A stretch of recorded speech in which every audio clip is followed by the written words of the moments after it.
Yo, what up, y'all? It's your boy Rob coming back at you once again with another live stream. So before we get started, you already know what to do. If you're not subscribed to the channel, make sure you hit the bell icon twice. Smash the like button, share this video out to all of your followers, and let's get it cracking. All right. So shouts out to everybody that's in the building already. All right. We got my man Alonzo Griffin in the house. We got Al McCowan up in here. What up with it, bro? We got Val Williams in the building. We got Carla Lockhart in the building. We got Mr. Knickerbocker in the building. We got my man Jay Bird in the building. Shout out to Jay Bird. We got Get Noticed with Nikki up in here. We got Janesta Coleman already. Throw some radiation emojis in the chat with the $5 super chat. Shout out to Janesta for holding it down. And she just became a member yesterday again, like everybody should. You know what I'm saying? And let me see, there's one more person I want to give a shout out to that's in the building early that I saw. Lloyd's. Shout out to Lloyd's. What up with it? And my man AB Promotion. And we got Vega and we got Shatera in the building. Man, we in here. We deep. I was actually going to do a video about this, right? But as I started, everything just started to expand and just more information start coming out and more information start coming out. And I'm like, man, this is going to have to be one of them. This is going to have to be one of them long live streams. So here's my question. How many people saw Professor Black Truth's video this morning about Dana White? Man, those videos about his mom, them bad boys keep coming out.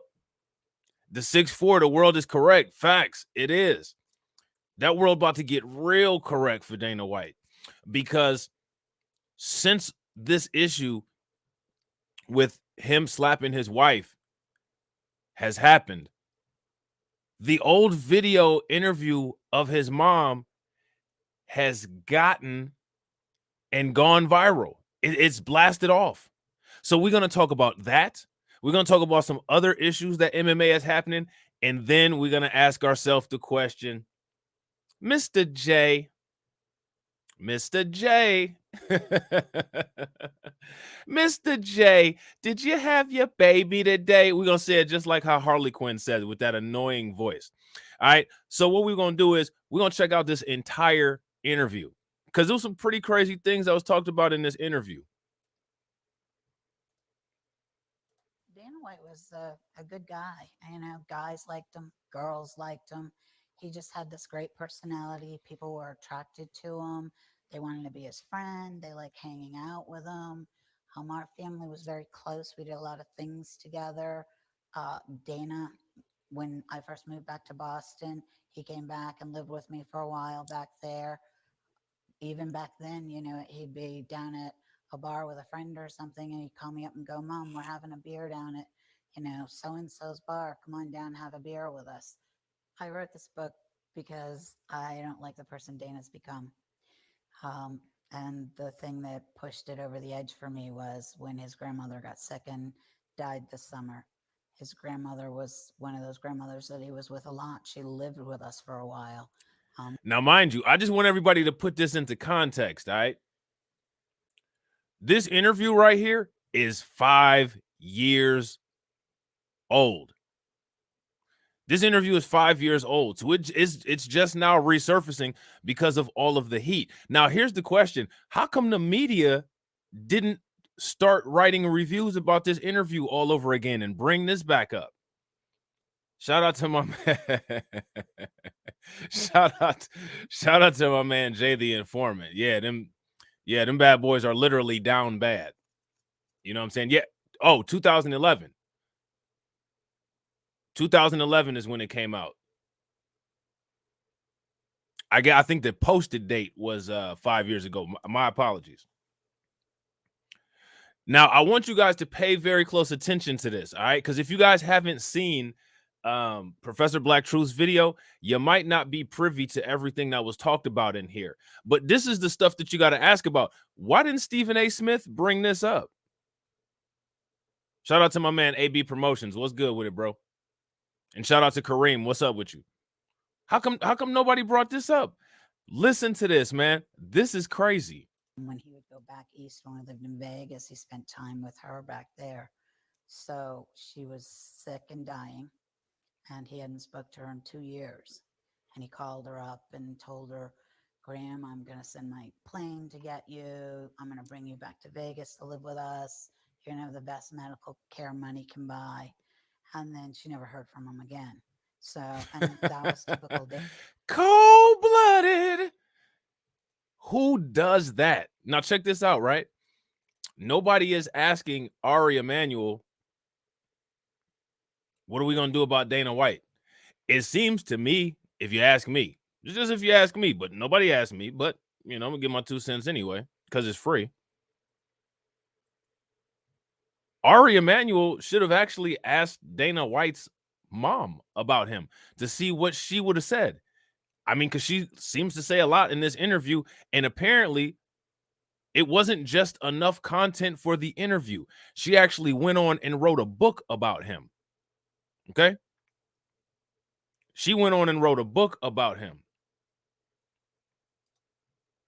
Dana, so I really didn't even think twice about it. But the final straw was when I saw one of her neighbors, and her neighbor asked me what I was doing there. And I said, my mom's sick, and I'm down here taking care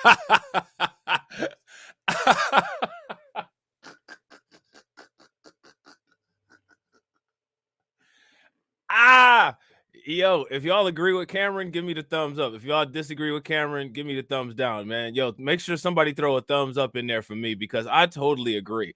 Stephen A. Smith. Stephen A. Smith is the only dude that goes to the barber and says, give me the Bozo the Clown haircut, because I'm proud of everything, including my shiny bald head. Give it to me. Cut it off. Take a lot of bit off the top.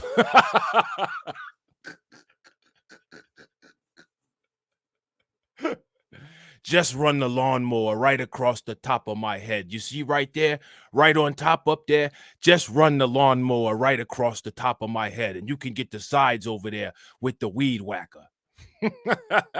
Give me the Bozo the Clown.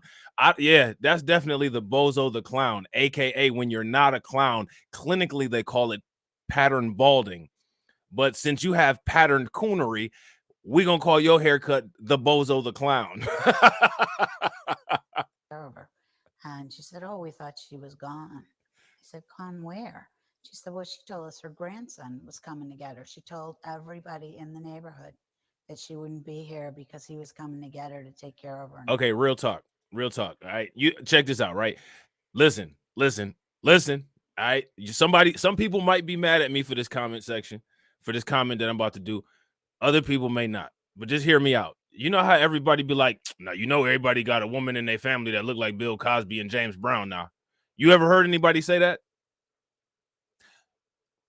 After watching this interview with Dana White, I'm going to start asking my white friends, y'all got a aunt or a grandmother that look like Donald Trump? Just asking.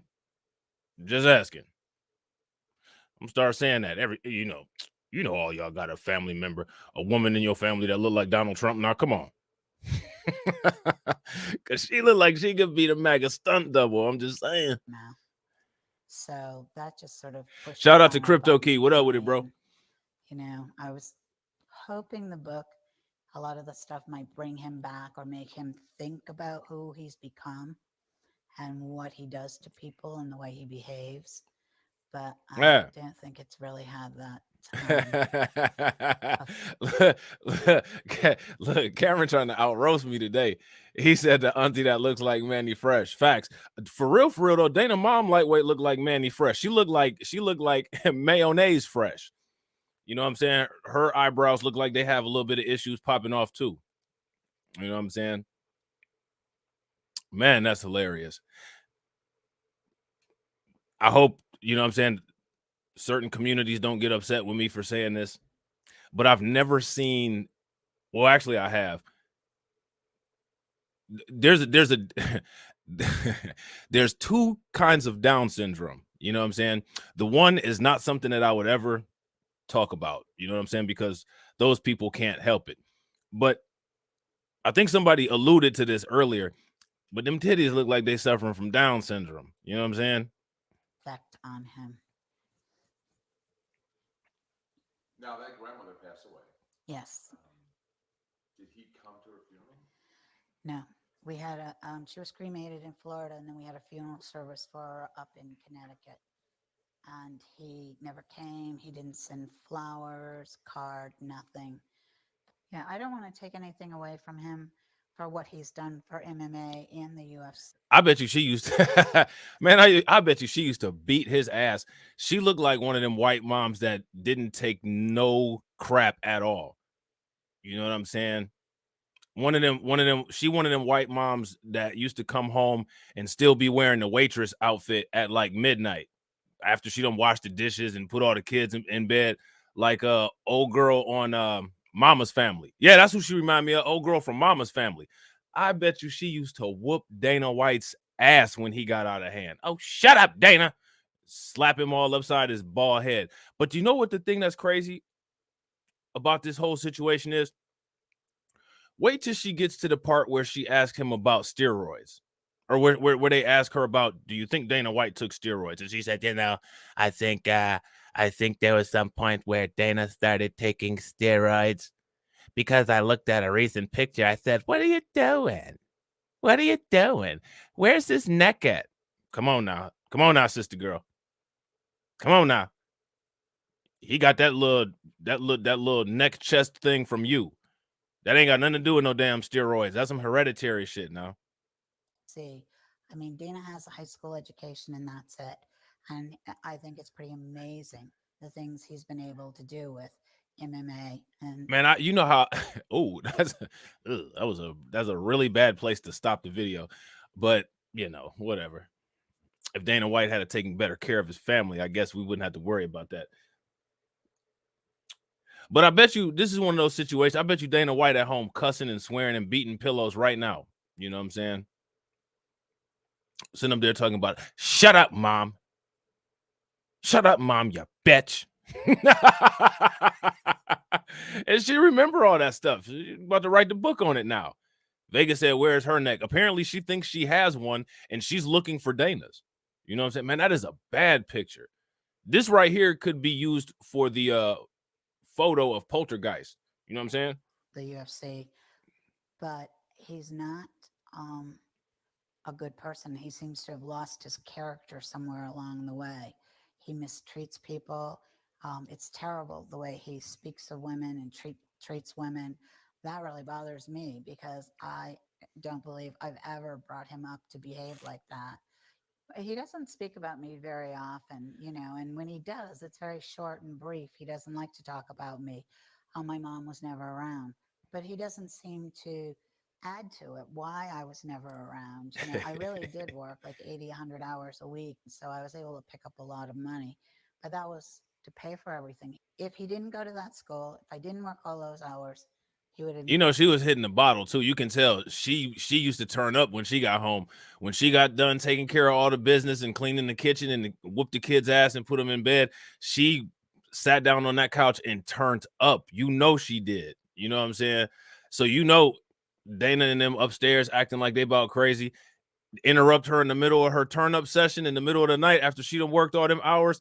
You getting your ass whooped. That's why Dana don't talk about her to this day. Never met the Fertitas. That it's that sort of chain reaction thing. There would be no UFC. Do you think Dana has used steroids? I do believe Dana's used steroids. Here you go. This is the part right here. You hear him in the background. Now, I don't know when, this interview took place, but you could tell they didn't have the microphones and all that, right? So this is kind of bootleg. But they said, yeah, so when Dana, did Dana ever use steroids? Listen to her answer, man. Y'all about to die laughing. UFC. Do you think Dana has used steroids? I do believe Dana's used steroids. I hadn't seen any pictures of him for a while, and then I saw one and he had no neck. He was just like, and it seemed like... Why she do her shoulders like that?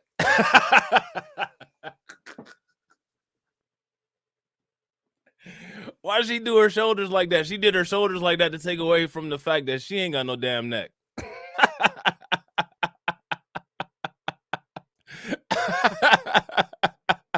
Shout out to Robert Taylor and shout out to Dwayne and Kelly. What's up with y'all?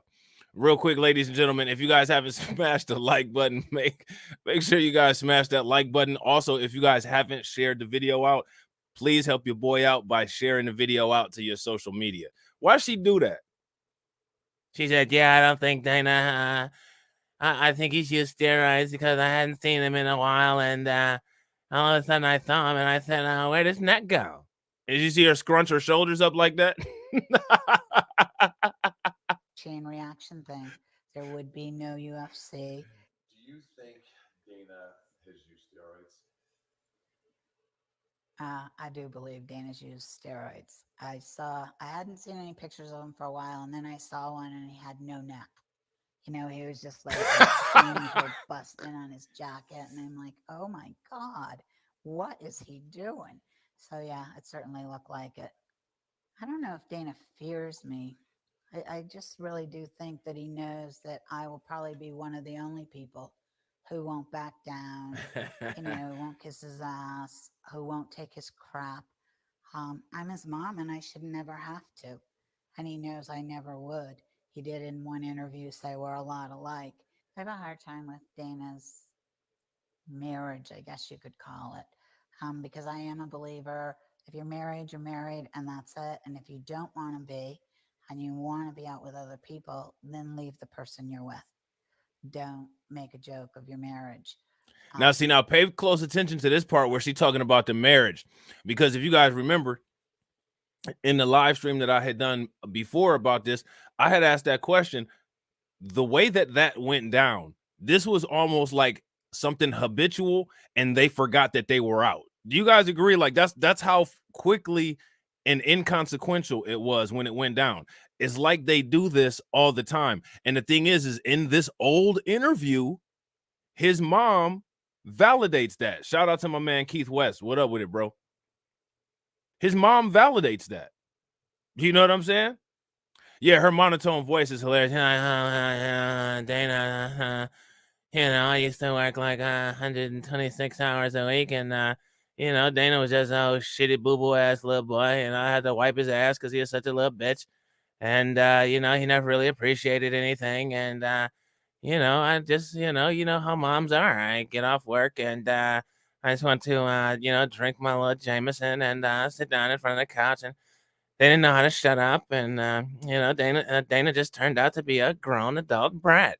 He lied about his grandmother, beats the shit out of his wife. I think he's fucked about every single ring girl in the UFC, and yeah, it's not how I raised him. I don't know what's become of him. You're married, and that's it. And if you don't want to be, and you want to be out with other people, then leave the person you're with. Don't make a joke of your marriage. But his marriage is a joke. Um, well, it's His marriage is such a joke. I remember he used to tell jokes about it. There was this one knock knock joke that he told this one time. It's like, knock knock, who's there? And it was a female, and she said, "Ha, not your wife." But she's spilling the beans. And the thing about this is an old interview.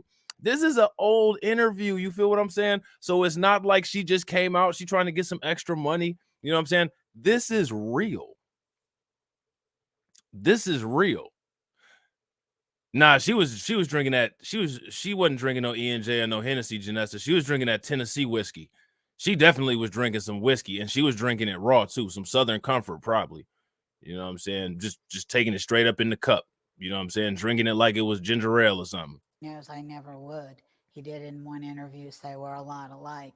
I have a hard time with Dana's marriage, I guess you could call it, because I am a believer. If you're married, you're married, and that's it. And if you don't want to be, and you want to be out with other people, then leave the person you're with. Don't make a joke of your marriage. But his marriage is a joke. Um, well, it's everyone knows that he puts Tiger Woods to shame. He has Look at her, man. His mom straight trolling. She can't stand him, man. What kind of child was he that he made his mom not be able to stand him like that? She said, "Oh, you really want to know what Dana was doing? Well, I mean, he's been busy. He puts Tiger Woods to shame."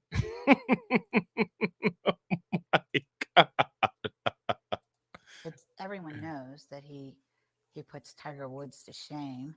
You know, he has plenty. The ring card girls sleep with him. There's two of them I know for sure, and I don't remember I don't know if I ever knew her name. She was the first ring card girl, and she used to do the Zions commercials. What was that first ring card girl's name? Right, exactly, AB. You know that's exactly what she meant by that. Puts the black man to shame. Exactly. Super facts. You know that's what she was saying. You know, I might be a little bit drunk, but I never forget how to dog whistle. You know what I'm saying? What was that first ring girl's name? Was it Kelly? Because I think he mentions the other one because the first ring girl in the UFC, she used to do all the fights. I can't think of her name, but she had black hair. But the one that she mentions, I think her name is Rochelle. If I'm not mistaken, she's black.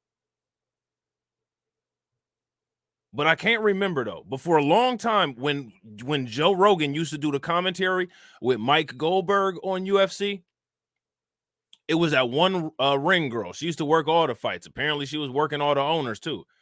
You know what I'm saying? They didn't really hide it though. Like there was a lot of shady stuff going on with the UFC, and like you could tell. But if you said anything about it, you know, people look at you funny because everybody liked the UFC. You know what I'm saying? For them too. But Yeah, I think it's Michelle, I Bitcoin Key noticed that Facts. her used to annoy me. The former ring card girl Rochelle, he took her out, did a lot of things for her Facts, to get Keith. into Playboy. She was trying to build a career, and she wanted to go well beyond being a ring card girl for the UFC.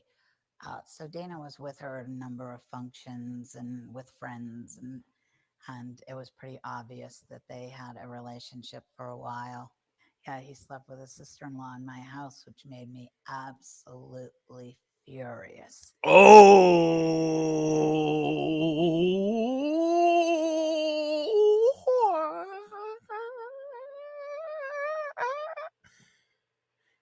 He slept with his sister-in-law at his mama house. And it made me absolutely furious. She sounds like she drunk right now. Listen to this. And it was pretty obvious that they had a relationship for a while. Yeah, he slept with his sister-in-law in my house, which made me absolutely furious.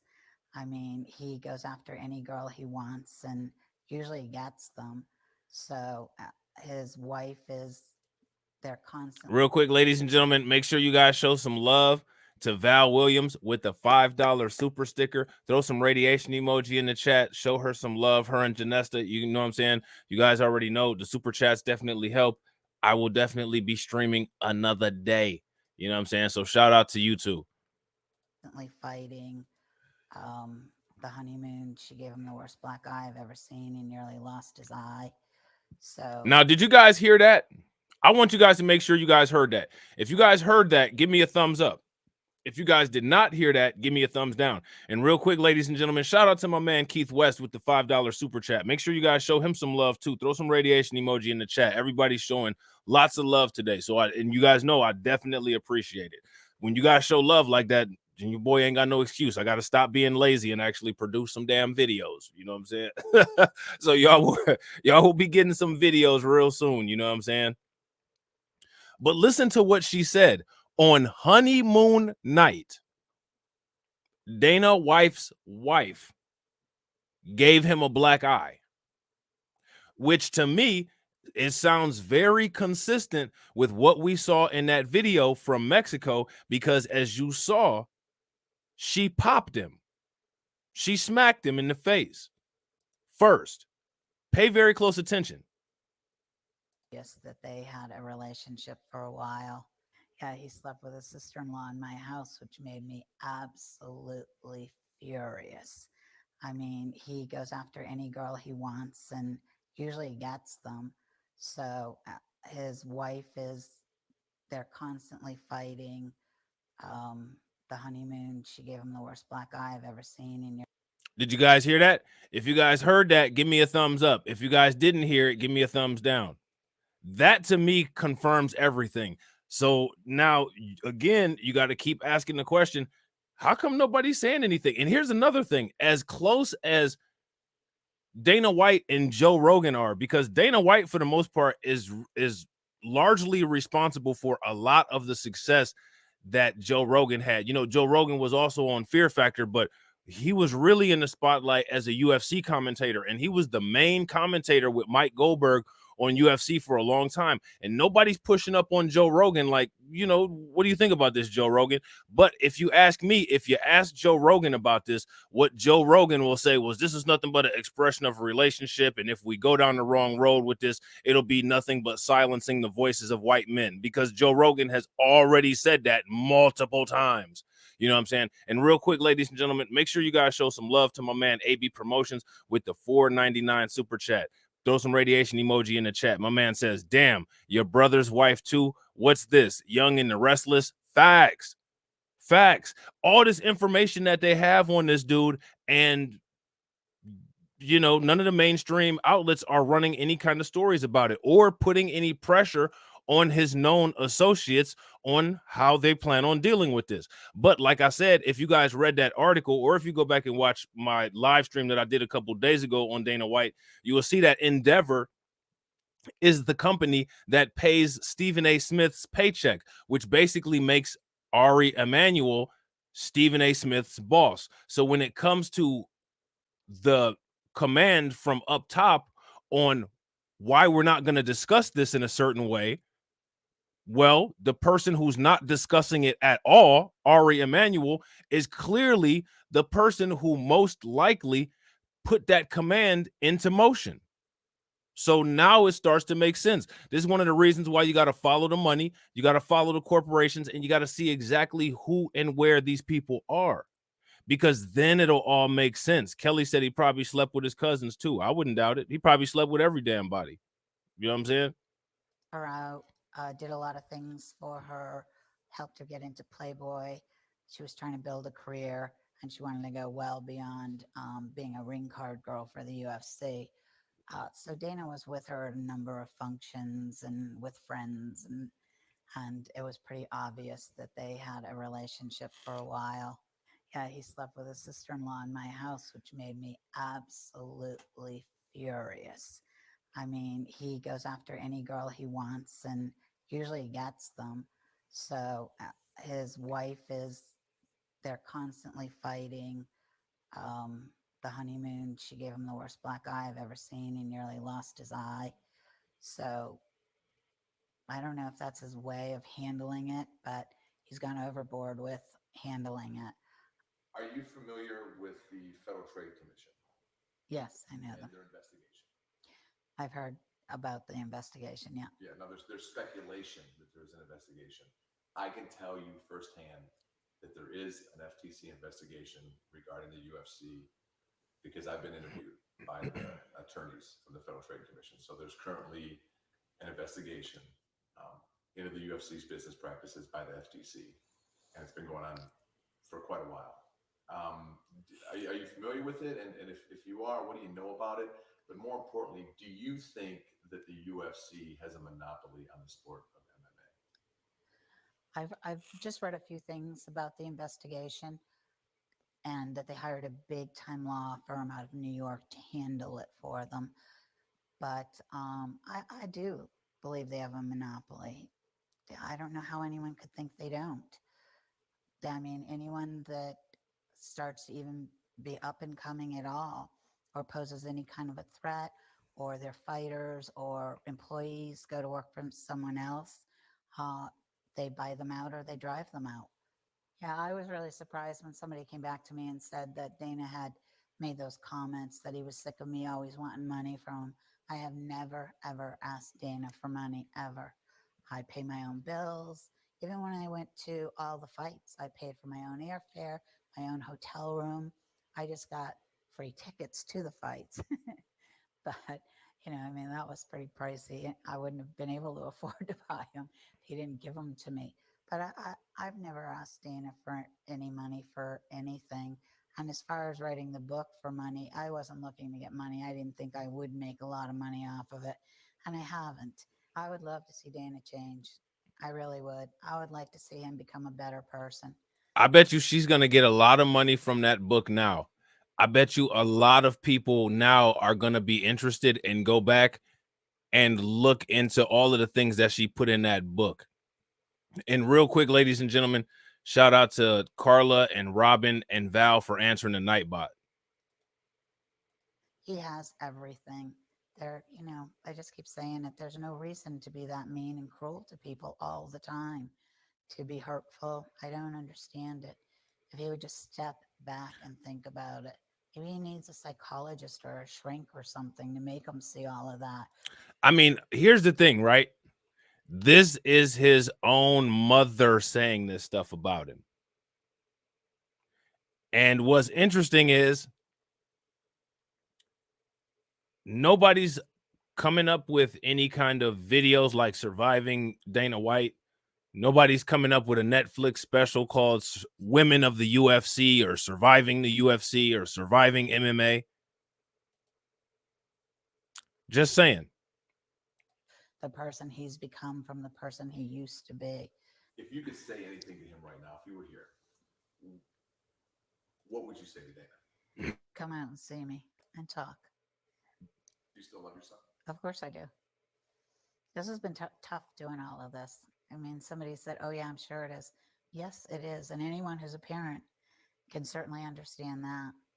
But I would love to see him change, make things the way I want them. Not completely, but to have my old Dana back. Yeah, absolutely. So, yeah. So, I mean, you guys have a pretty good idea from that, right? Plenty of information. You know what I mean? Plenty of information out here about Dana White without having to dig too deep. And the mainstream media is just not saying anything about it. And what I find fascinating was Molly's words of wanting to make sure that Dana White was protected from cancel culture. I thought when it comes to the nonsense about cancel culture, that was when people are unjustly criticized and canceled. So is what Molly and Stephen A. Smith saying that the critique of Dana White is unjust? And I agree 110%. AB Promotions says she understands. It's called WS. Big facts. If you guys agree with AB, give me a thumbs up in the comment section. If you guys disagree, give me a thumbs down. So now this is an article from January 3rd. Dana White affair with UFC woman revealed. And again, people that follow UFC and follow this kind of stuff have known about this for a long time. Dana White is the president of the UFC and is certainly a controversial figure in the world of MMA. Dana White was also previously accused of an illegal crime in Las Vegas. All right, so this is, again, old news. But again, nobody's bringing any of this up. Now, this is the part, right?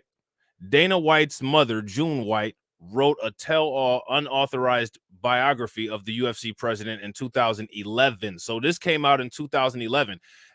And what I find fascinating is in 2011, there wasn't very much interest in this. Despite all of the UFC fighters, not all of them, but a lot of them talking about favoritism, talking about not being paid very well, a lot of problems and issues. Shout out to my man, Mike Mellis John. And people still were not really critiquing Dana White, and they still are not. But what you guys just heard was a 9-minute critique of Dana White from his own mother, from his own mom. So now in the book that she wrote, she's talking about his childhood and how he changed post-success. It was titled Dana White, the King of MMA. The book delved into how he was once a loving friend and caring son who turned into an egotistical, self-centered, arrogant, and cruel, vindictive tyrant who did not care about others' feelings. In an interview a few years later, June White went on to talk about her son's marriage life. She accused him of cheating on his wife, Ann White, with multiple ring girls, as well as his own sister-in-law. This is what his own mother said about him. Okay, this paragraph right here. His marriage is a joke.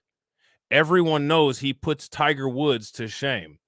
He has plenty of the ring card girls sleep with him. He slept with his sister-in-law in my house, which made me absolutely furious. He goes after any girl he wants and usually gets them. They are constantly fighting, and she's talking about Dana White and his wife. In their honeymoon, she gave him the worst black eye I've ever seen. So for people who have been asking that question about, well, if that went down like that in Mexico, then what is it that goes down when we're not looking? Now you know. Now you know. Now, again, a lot of people are not really putting pressure on people who are in Dana White's inner circle. Joe Rogan has escaped the questioning. Joe Rogan has escaped the pressure. Same as Ari Emanuel. Joe Rogan's future with the UFC is in danger after fans demand to fire Dana White. Now look at them both. Now, you know, Joe Rogan is sitting there trying to figure out, oh man, what can I do to help him? Maybe I can give Dana White an N-word pass and give him some distraction. Because in the minds of people like Dana White and in the minds of people like Joe Rogan, these are the only two individuals on the planet who are ever under scrutiny of anything. But the thing that's interesting is that both of them are justifiably under scrutiny. Joe Rogan for his blatant racism and Dana White for his blatant beating his wife in public. But again, if you say anything about this, it's cancel culture, which starts to let you know what cancel culture is a code word for. Cancel culture is a code word for holding white people accountable. Dana White slapped his wife. Let's run this guy's name through the mud. Here comes Molly and Stephen A. Well, that's cancel culture, is it? What if he had canceled his wife? What if he had hit her a little bit too hard in the temple or something? I mean, who cares, right?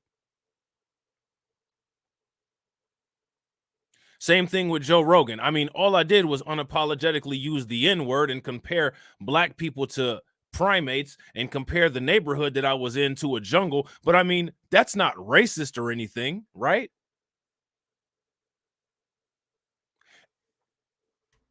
Now you know how Joe Rogan got his job with Dana White. I guarantee you, I wish I was a fly on the wall so I could hear the jokes that they used to exchange. You know what I'm saying? So now here it says Joe Rogan and Dana White are two figures that have become synonymous with the UFC. Neither was present at the inception of the company. And let's not forget who was present at the inception of the company. Jim Brown. He was there. He was one of the original commentators. They sure as hell got rid of his ass real quick. However, it has become impossible to think about the UFC without their presence looming large. Either of the two walking away would signal the end of an era for the UFC. So now pay very close attention to what this article is doing. And what this article is basically doing is it's posing the question, well, if we can't have the UFC without Dana, you know how everybody loves the UFC, which means that if everybody loves the UFC and we get rid of Dana White because he smacked the dog crap out of his wife, well, if we do that, then we won't have the UFC anymore. So we have to be very careful with how we navigate this very basic situation. Pay very close attention to the media games. But don't let the media fool you. Don't let these guys fool you, because they will sit here and act as if this is not what they're trying to say. And that may soon become a reality. Dana White once stated in an interview, though his retirement is quite far off, evidently Joe Rogan loves working for Dana White and really respects him. So again, this right here, guys like Joe Rogan, guys like Ari Emanuel. Joe Rogan loves working for a guy that beats his wife and really respects him. So that tells you everything that you need to know. And check this out, Robert Taylor. Shout out to my man, Robert Taylor. Stephen A says that this is unfair treatment. I don't even think that this is treatment at all. Nothing's happened to Dana White. He's done all voluntary interviews. None of his employers have been scrutinized, and he still has his job. So what kind of treatment is this? There's no case against Dana White. He's not going to jail. His wife didn't file charges, and the state didn't pick up any charges. So what kind of treatment is this? This is that kind of treatment, the non-existent treatment that a bipolar Kanye West was talking about when he was in that interview with Piers Morgan, talking about the quote-unquote unfair treatment of straight white males. Well, if we're talking about that unfair treatment is that people selectively ignore when they do egregious public acts like beat their wives in another country, then I'd have to agree. If we're calling unfair scrutiny the fact that they're not getting scrutinized at all, I'd have to agree. But as long as we're talking about it in those terms, I mean, are we going to sit here and say, well, you know, if a guy beats his wife and we criticize it, that's just woke? I mean, it can't be woke because when a black guy looks at a woman funny, they're under the radar and drugged through the media all over the place. Shout out to Kareem. Kareem said, what happened to men shouldn't hit women, Molly? According to Molly, the wife bears some of the blame. Shout out to my man, DJ Elmo. What up with it? This is according to feminist Molly. You know what I'm saying? So now here it says, this is regardless of his feelings toward Dana's other ventures. And both Dana White and Joe Rogan leaving the UFC at the same time will be a huge blow for the company and MMA as a whole. Will the UFC fire Dana White for slapping his wife? Now, here's the question, right? Let me ask you guys a question.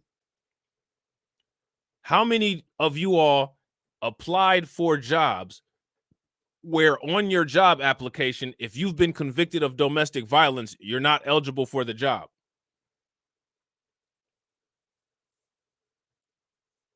Some people may have professional licenses where if they get a conviction of domestic violence, they'll lose their license and then ultimately lose their job.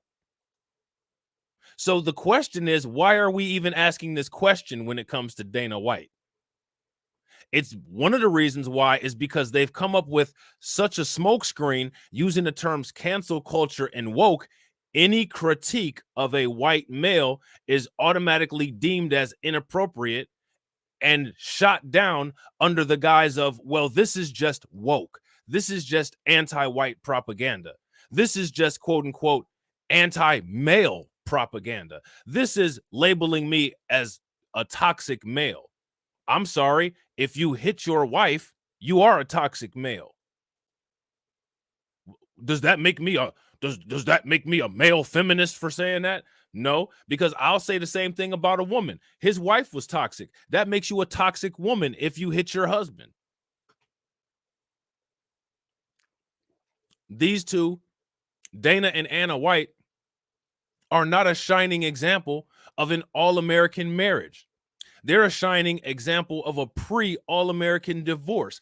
And what I find troubling is that they're not getting the credit for having a degenerate marriage that they should, because they're not an example for anyone except for an example of what not to do.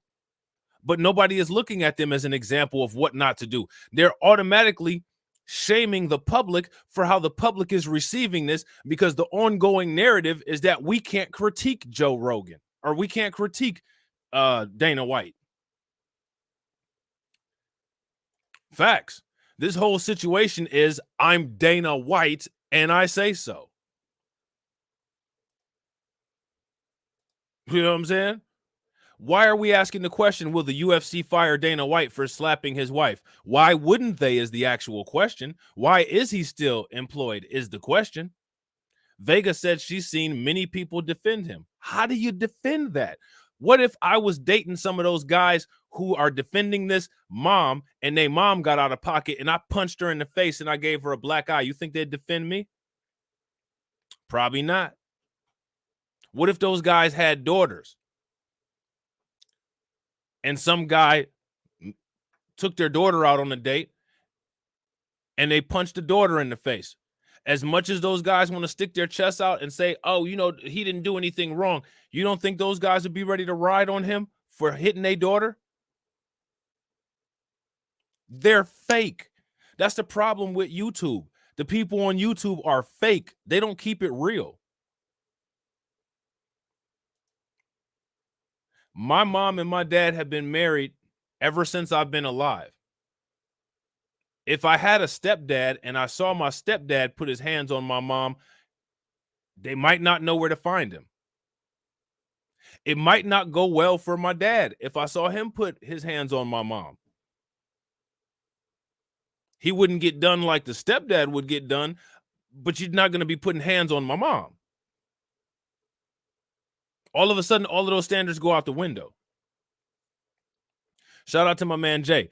Make sure you guys show some love to Jay with some radiation emoji for the $5 super chat. My man, Jay says, hold on, guys. Just because Dana and Jerry was out there protesting integration and hit one of them black students doesn't mean he's guilty. Just curious. Right. Right. I mean, you know, just because we got Dana on camera hitting, I mean, that was a love tap.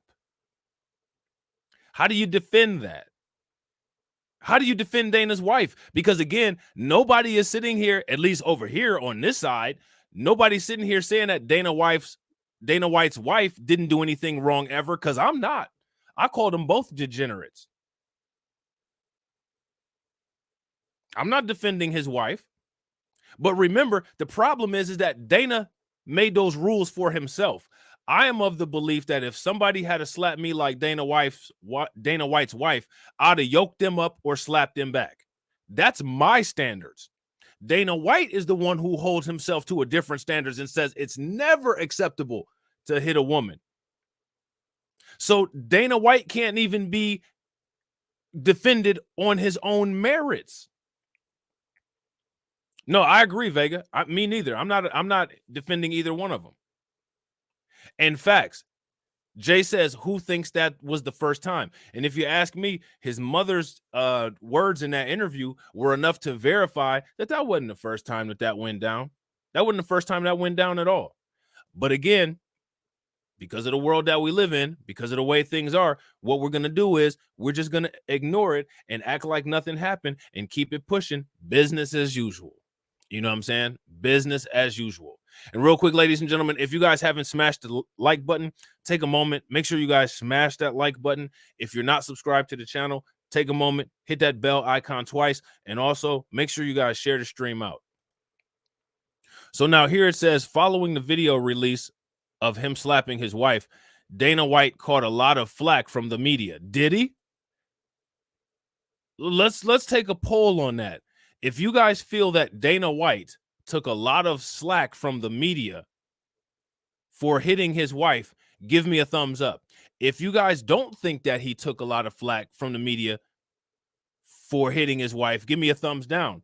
If you ask me, I think that the media was actually playing defense attorney for him. At least on CNN they were, or not CNN, but at least on ESPN they were. ESPN want to make sure that we talked about Dana and assess that situation with very, very soft hands. They wanted to make sure that we assess that situation with very soft hands. The media didn't come for him at all. The media came for him where, when, how? You know what I'm saying? How did they do that? Yeah, facts, extent. The only media that came for him is the B1 media. And the B1 media didn't even actually, quote unquote, come for him. The B1 media just asked questions that a real actual media should ask. The B1 media just did research and asked questions based on the facts. The B1 media just did the same thing as far as putting the pressure on people in his inner circle that the white media tries to do when people aren't even guilty. The B1 media is the only media that's actually giving this situation any scrutiny. You know what I'm saying? ESPN and all them not. Yeah, they touching them with kid gloves. You know what I'm saying? So now here it says his latest business venture, Power. Look at this. His latest business venture is called Power Slap. It was also delayed following the backlash from this. After you just power slapped your damn wife, I don't think that's really the best name for you to name a startup company. And that tells you something right there. I hit my wife so damn much, I'm going to just name my company Power Slap.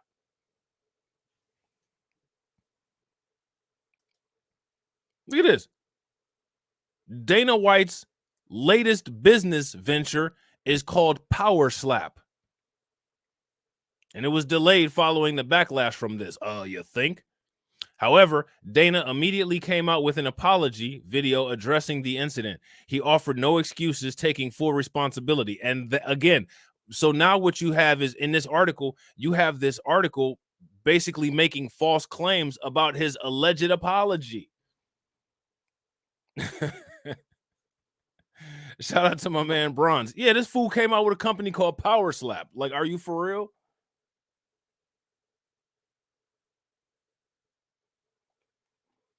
He didn't even apologize. And he did blame it on something else. He blamed it on the liquor. You know what I'm saying? And several fighters and personalities in the MMA world came to his defense. Even the UFC and its partners seem to be doing their best to save White. So see, look at this.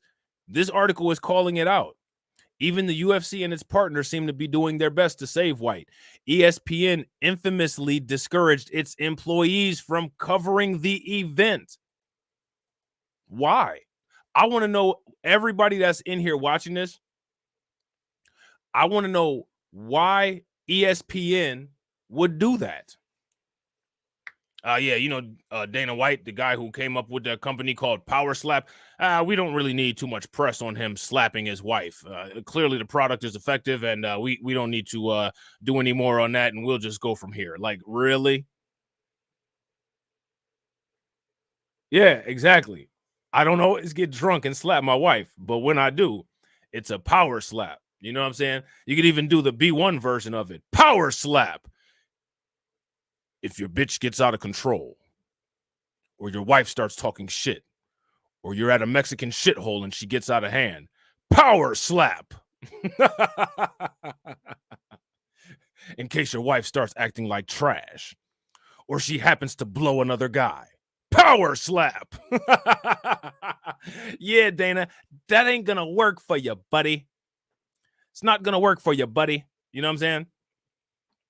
So now here it says, this caused a media storm as many criticized the business practices employed during the scandal. Yeah, you think, which kind of business practices? The ones like Power Slap? The initial outrage sparked by the TMZ video, however, seemed to have now died down, which they didn't die down. They're just saying that to make them falsely die down. The media will come out with this whole thing of saying, oh, this is so crazy, but it's past now. Like, you're telling us when it's past now. It's not past now. You know what I'm saying? It's not past now. It's still on and popping. You know what I'm saying?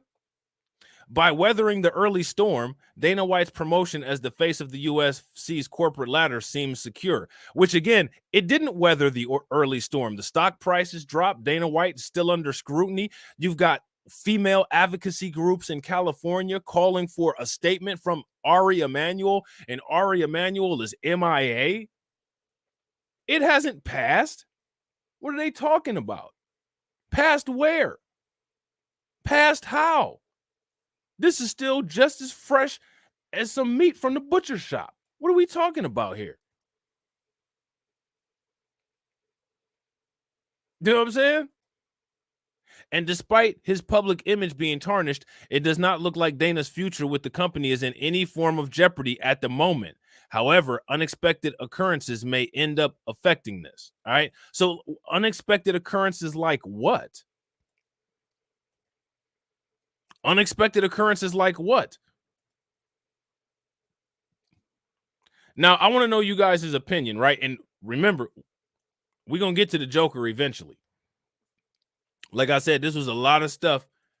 And I just said, you know what? I'm going to just do a stream on it so we can get to the meat and potatoes on this. You know what I'm saying? ESPN is asking journalists not to write on Dana White slapping his wife, while Ariel Helwani shames the UFC president and upsets MMA fans. Make that make sense. What kind of media is that? So let me ask you guys a question. If ESPN is part of the mainstream media, and we now know that the mainstream media is actively out here attempting to suppress stories, can we definitively say that the mainstream media has shown itself to be fake? Can we say that with confidence?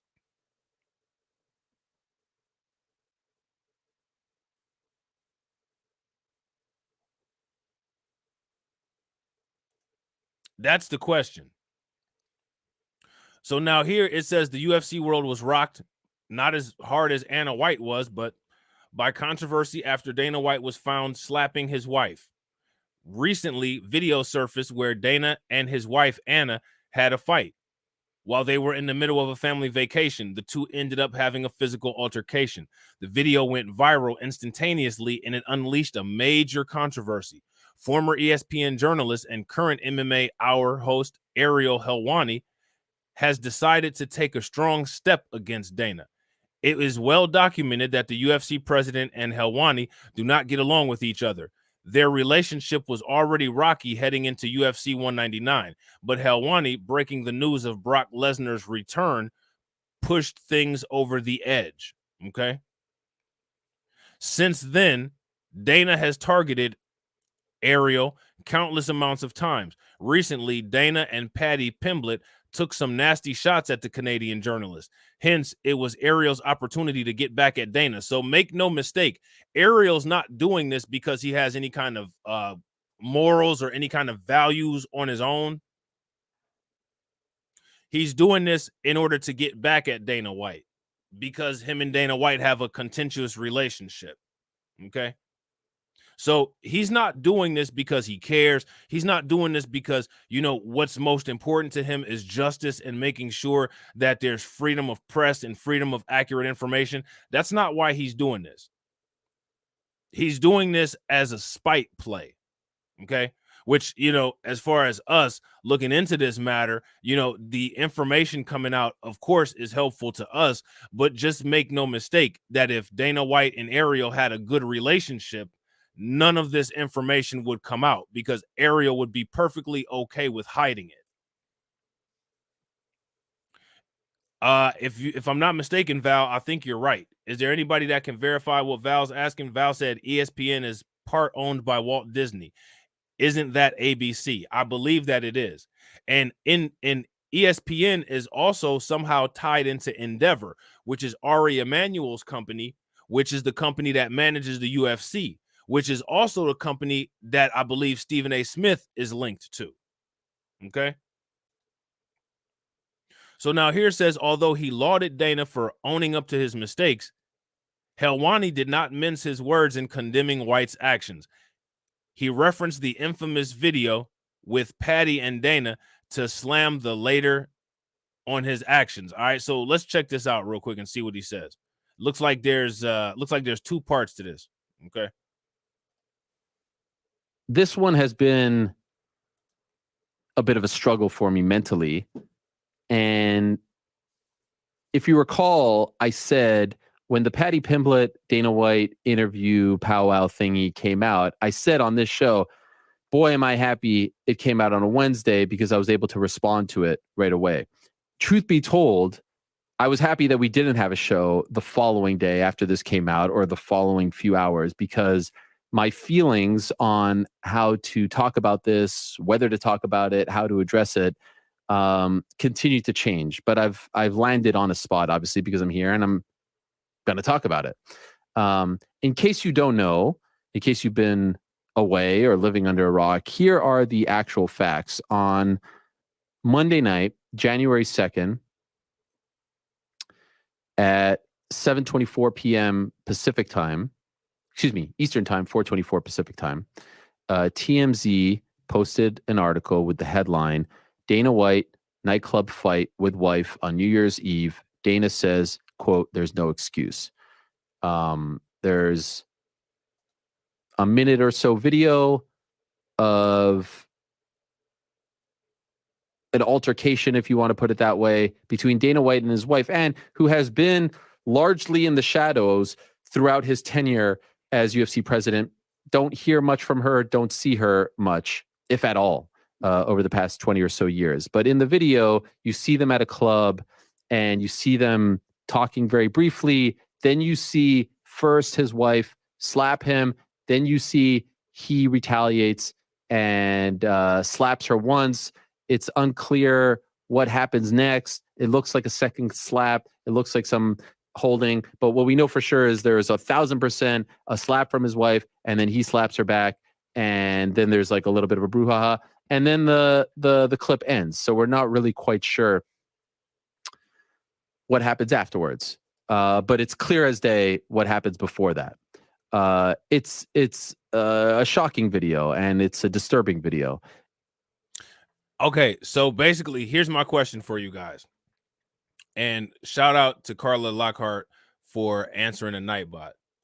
Have you all seen or heard of people going to jail for what Dana White did? Has that happened? Have you experienced that? Have you heard stories, or have you seen videos of it? Or have you read stories, or have you witnessed it in your own personal life? If a man hits a woman, or if a woman hits a man, they either go to jail for assault or for domestic violence. Now, here's the question, right? That would happen if the person who was assaulted pressed charges, or if the state picked up charges, right? So now the question also would be, in this situation, why is the state not picking up charges if his wife is not going to charge him? That's the question. All right. So now let's check out part 2. It's quite frankly an embarrassing video, right? No one wants to be caught on camera doing anything anywhere near that. What was so interesting about the TMZ thing was it comes out Monday night. You know, we've talked about timing of stories coming out. The classic Friday night news drop. We talked about that with the Krause story. There's a massive football game about to be played. There's the Rose Bowl. Is that all? This happened New Year's Eve, they said. So it's a day and a half later. Is this all happening? Is this all getting dropped at this time? So it gets buried? Who knows? But what was so interesting about it was, excuse me, you get the video, and usually how these things are, you get the video and maybe you say reach out for comment, but there's nothing really immediate. It's followed by just a few graphs down, an actual interview with Dana White. And that's followed by a statement from his wife. This is not common, but hey, they did their journalistic duty, and they got this footage, and they reached out for comment, and there's nothing actually wrong with that. And so then you watch the video and you read the statement. Shout out to Mr. Knock. Mr. Knox said, why would TD go live stream right now? So I don't know if TD is live right now, but if TD is live, go check out his live stream, because you guys know that his live stream is going to be shorter than mine. You know what I'm saying? And then y'all can come back. You know what I'm saying? Because we're going to get into it. And by the time y'all get back, we'll probably be into the main story, which is the Joker and his belly. Statement. And it's still up, obviously. And if I'm being 100% honest, I actually think that if you scrap out all the questions and the back and forth, I actually think Dana handled it as best as he could. He didn't offer any excuses. He didn't blame X, Y, and Z. And I disagree right there. Okay, if you all feel that Dana White blamed the alcohol, give me a thumbs up. If you don't feel that Dana White blamed the alcohol, give me a thumbs down. Yeah, that happens all the time, B1 First. Facts. in so many of these cases, and what you'll see is in most cases, it's a black person. You know what I'm saying? They will pick up the charges. You know what I'm saying? They will pick up the charges. Oh, he's talking about the Biden documents? Or is he talking about that very freaky girl? I'm going to have to deal with the comments. I've been one who has said in the past, this is a tough thing to come back from. I actually thought that he owned up to it. Now, most people don't get that benefit. They don't get the benefit of getting a chance to own up to it right away so that the headlines then become Dana White apologizes, as opposed to Dana White and wife get into fight. Dana White slaps wife after she slaps him. Anything of that sort, the headlines then became Dana White apologizes, which to me wasn't the news. The news was what happened in the clip. All right, fair enough. What was embarrassing about the interview, what was embarrassing about the interview was the way TMZ handled it. Now, we know TMZ and Dana White are in cahoots, and I've talked about TMZ on this show before, but Harvey and the other guy sitting there and being, oh, Dana, we hear that this is a place where alcohol flows. And Dana, do you even remember anything? They were offering him softballs. They were offering him outs, and he actually wasn't taking them. Yeah, I disagree with that. Now, they were offering him outs, but he's been taking the entire out. And the reason why I feel that he's been taking the entire out is because, again, it was his rule that it's not acceptable and that you don't come back from hitting a woman. If you don't come back from hitting a woman, I'm assuming one of the things that means is that you don't come back to work at a company where I set the standard of values if I hit a woman. But he's going back to work. He's going back to work. So that clearly means that he's taking the out. Get notice what Nikki says. He's definitely been taking them. And I agree. If you guys agree with Get Notice with Nikki that Dana White has definitely been taking the outs, give me a thumbs up. If you guys disagree, give me a thumbs down. What's good with it, Tark? So actually, I take kudos to him on that regard. Kudos to him for not taking the outs that they were offering. Their behavior in that interview, to me, was quite frankly embarrassing. They were trying to say, hey, Dana, we're going to put this out. We're going to give you a chance to respond. We're going to treat you very, very, very, very nicely with kid gloves, and you're going to come out looking and smelling like roses. The truth is, in that interview, in that clip, he said what he had to say, and I think he did a good job of not making excuses and owning up to it. Those two guys, to me, were embarrassing. They were trying so hard to help him and to offer him these layups that they embarrassed themselves. All right. So he says that he does the interview, and then the story, is kind of sitting at a, I don't know, on a scale of 1 to 10, it's kind of sitting at a 3 or 4. It feels like it might be rising a little bit now. Obviously, what happened Monday night in the football game dominated the headlines. But now it feels like something's happening. And a lot of people have been asking me my thoughts on this. A lot of shows have been asking me to come on. And as I said, this has been a tough one for me. And I don't, even up until this very second, I'm not quite sure what I'm going to say. Because I can't hide from the fact that my relationship with Dana White, or lack thereof, is extremely personal.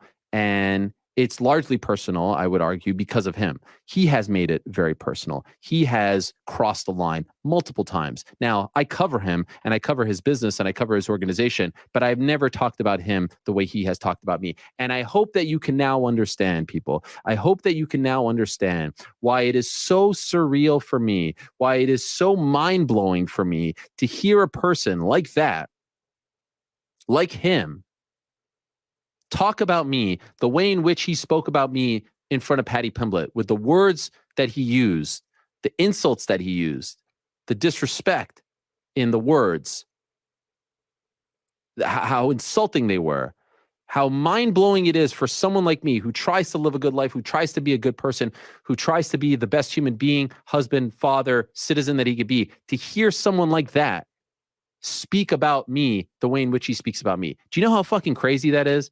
Do you know how fucking crazy it is to hear a person with his morals, with his ethics, talk about me like that? And what I said to some people after hearing that back in December was, it's actually reassuring, because when you call someone a piece of shit, when you call someone a low-life scumbag, when you call someone those names, that means that you believe they are essentially the complete opposite of you, right? Because no one thinks that they are a piece of shit, a low-life, a scumbag, all that stuff. No one thinks that of themselves, right? Usually, if you're a normal human being. But Dana White's wife thinks that about him. You know what I'm saying? So now here it's asking the question, is ESPN shying away from addressing the allegations against Dana White? ESPN pundit Stephen A. Smith spoke out about the incident during the broadcast. He called Dana White a friend and also spoke about the guilt that the 53-year-old had after the incident. How does Stephen A. Smith know what Dana White felt after the incident? The only thing that you can say that you observed that he felt was the soft cheeks of his wife's face against the palm of his hand, because your hands feel, and his hands went across her face. So that's the only thing that you could say with 100% objective fact that you know that he felt. I don't know how he felt. According to his mom, if I listen to his mom's testimony, this is something, you know what I'm saying, like Snoop Dogg said, this is the kind of stuff that happens every day. You know what I'm saying? So now here says both Dana and his wife Ann issued separate statements on the matter, and we've seen all this to TMZ after the video went viral. During that statement, White revealed that he was intoxicated. So if you're not trying to blame it on the liquor, then why would you reveal to anybody that you were intoxicated?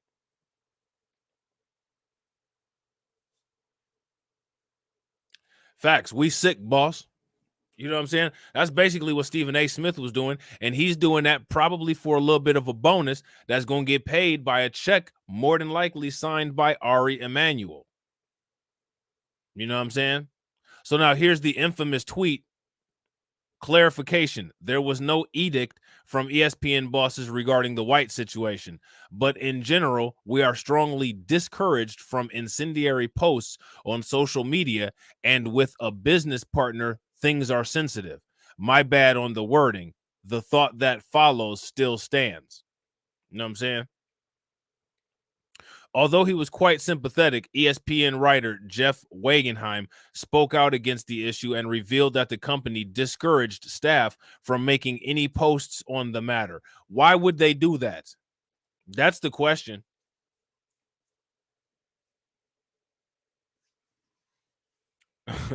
AB Promotion says Stephen A. ain't got no friends, just like Tommy ain't got no job. Facts. I work at the White Plantation across the street from the other White Plantation. I'm tired of niggas like bruh man coming in through the window eating our sandwiches in the break room. We'll talk about it on our podcast later.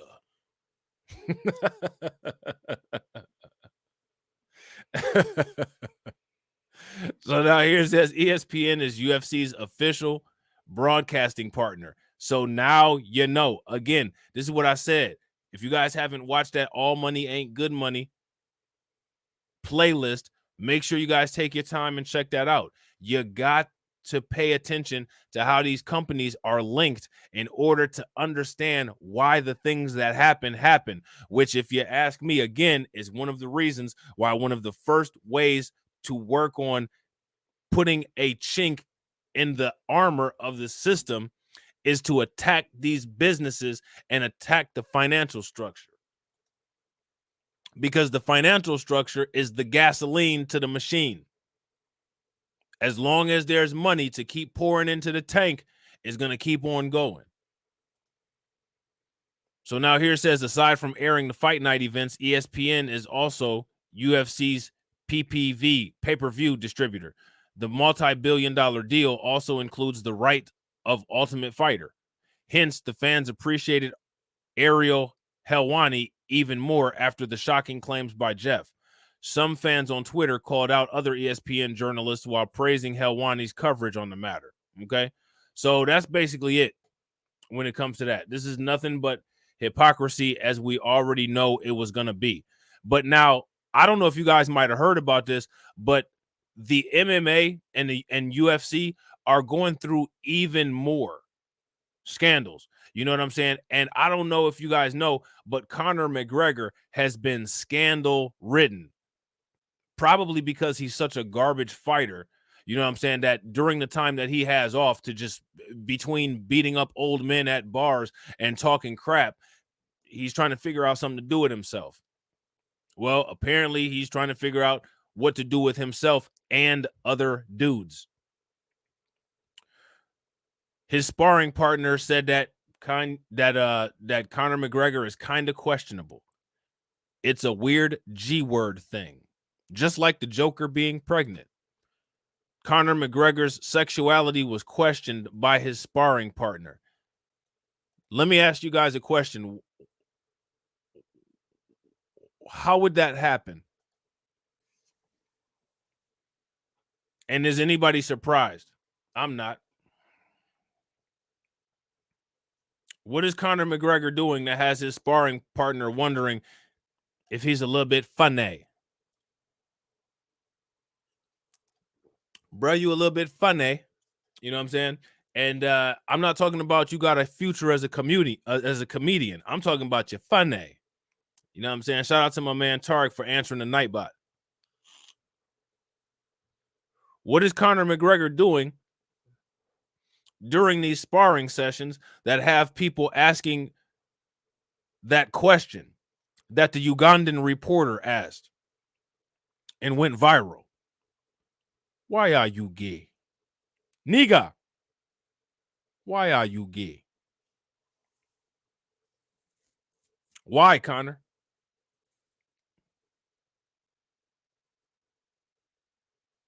Uh-oh. Jay says that he walked in with a baby pretzel and left with an anaconda. Ooh. Giving a new definition to taking the back, huh?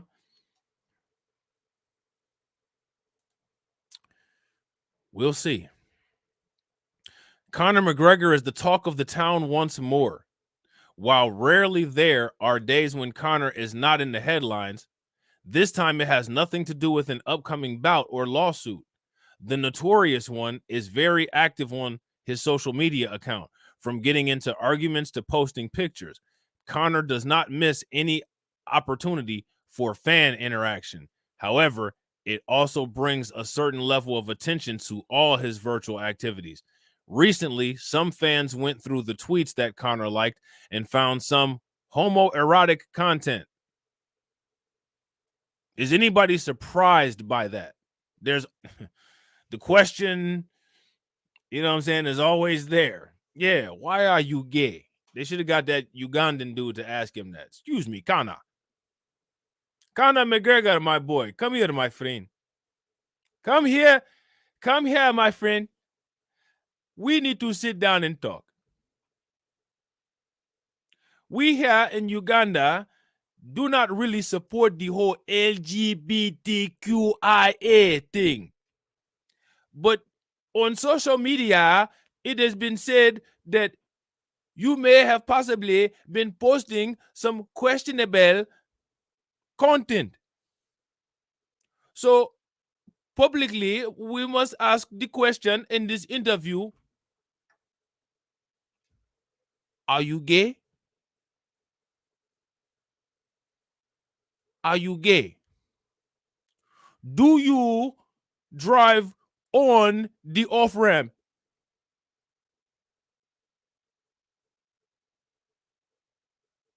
No, don't hesitate.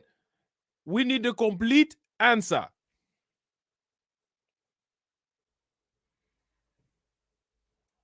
Homoerotic tweets. I have no idea what that means because I'm not homoerotic and I've never chose to look into the definition of it, but I can imagine what it means. Probably something that would make me vomit. Naturally, it brought on speculation about the Irishman's sexuality. While some fans joked around about the incident, the speculation does have some merit to it. Now, see, when it comes to quote unquote certain people, they do weird stuff like slap people's asses. You know what I'm saying? All weird locker room stuff. I ain't with that. You know what I'm saying? I'm not with that. They do some weird stuff, and when it comes to the you know what I'm saying, when it comes to around those areas, man, that's another reason why I need a private locker room if I'm gonna be an athlete. I can't get down with y'all. I can't get down with the black athletes that have been playing sports with other people for a long time because they kind of get into those same weird customs, and I ain't with none of that. You know what I'm saying? You want to do what you want to do what's popular so you can get in with your friends and be invited to the parties. I'm cool, man. Them ain't the kind of parties I want to go to. You know what I'm saying? So yeah, I would need my own locker room, and because they don't have that, you know what I'm saying? Connor has been in a relationship with Dee Devlin for over 10 years now. They also have 3 children together. In 2020, Connor accidentally posted a video of him engaging in sexual acts with D. Now, do you think that this was an accident? I don't think it was an accident. How do you, for one, why did you have the video? For 2, how did you get that close to posting it? It wasn't no damn accident. You wanted to brag. And your wife was probably trying to be like, oh, you know, Connor, don't post that. A lot of times, you know what I'm saying? If you're a good husband, let's just say a good husband or a good boyfriend in action, and you know, you don't control your genetics, but a mediocre performer by biology, your wife, if she really loves you, she'll kind of boost your ego. But when she sees you get a little bit too cocky and you go to, you know, boost your ego up at her expense, she kind of like, bro, you about to find out the hard way. Don't post that. This only goes on in our bedroom. Don't post that because everybody else is going to roast you. Probably the kind of situation that Connor had, and he went on and posted that anyway. KO Kid Fit asked, do Connor be tooting up for them folks? Probably. Probably, bro.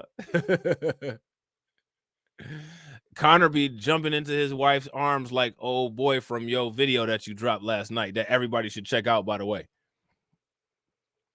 So now here it says, so it does give some indication of McGregor's sexuality. Actually, it doesn't, because nowadays people be going back and forth. You know what I'm saying? On Monday, they be messing around with women.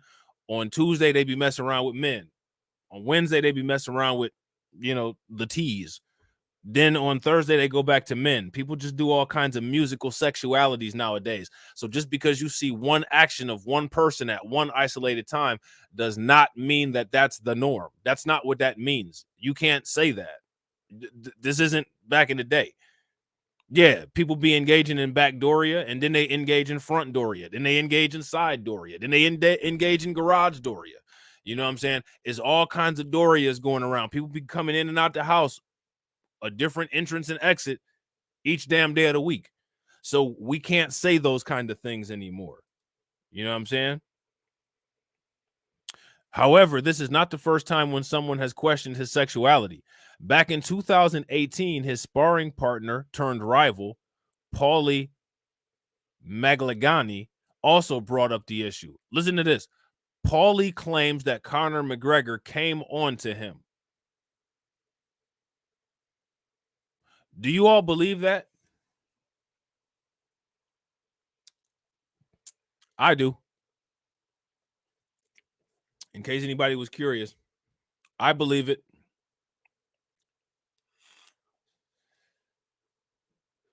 Conor strikes me as a proud European Greece wrestler. So I wouldn't be surprised. You know what I'm saying?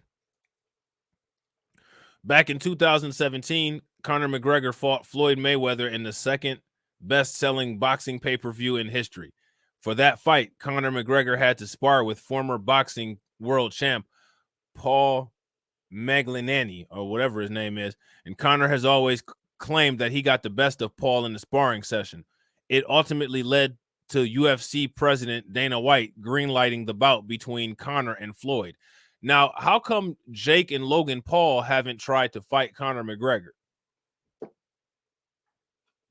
Anybody notice that? Instead of fighting Conor McGregor, the Paul brothers decided to buy a life-sized black dildo to use as a sparring tool because they're so weird.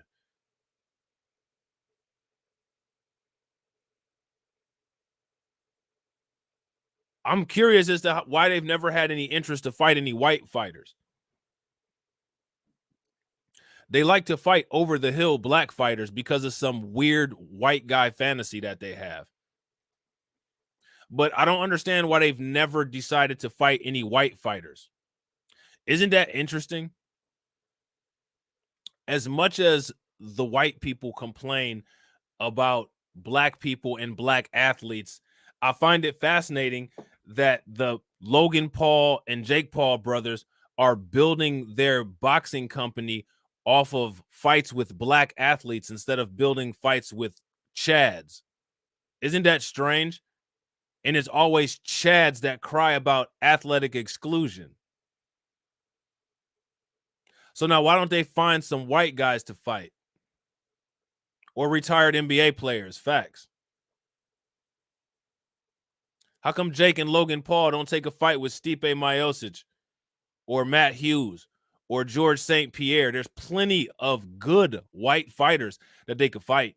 Rich Ace Franklin, since they're going after retired dudes. But instead, they rather spar with a black dildo and fight over the hill black fighters.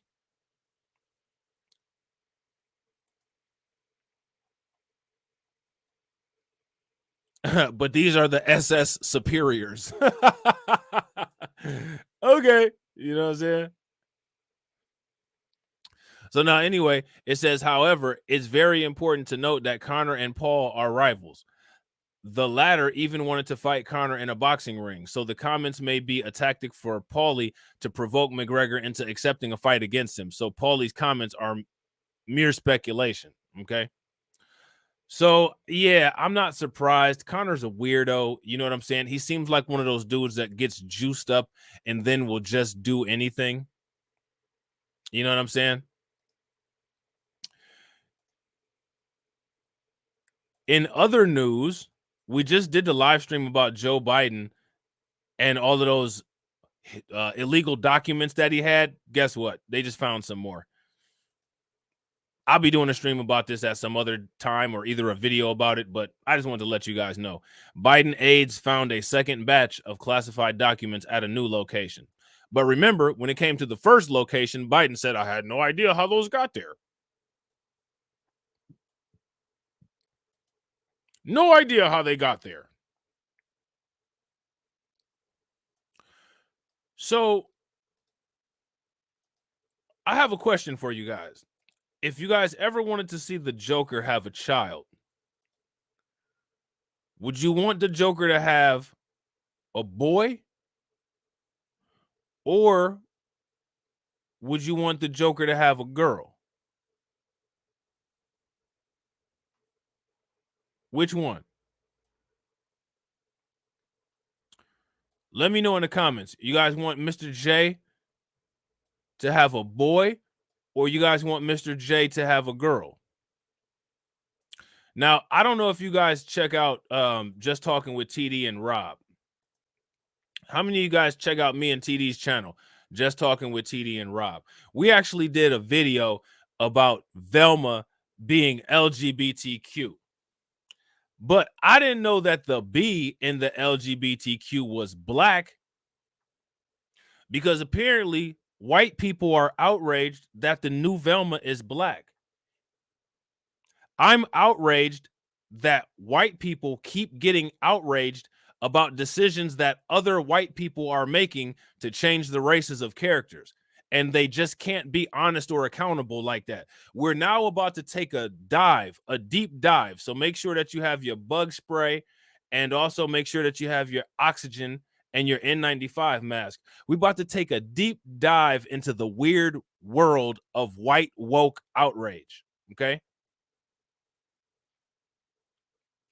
We're about to take a deep dive into the weird white world of white outrage. And if you guys smash that like button and hit the bell icon and share the video out, maybe we'll actually get some of these weirdos in here and maybe they can actually answer some of the questions that we have about this.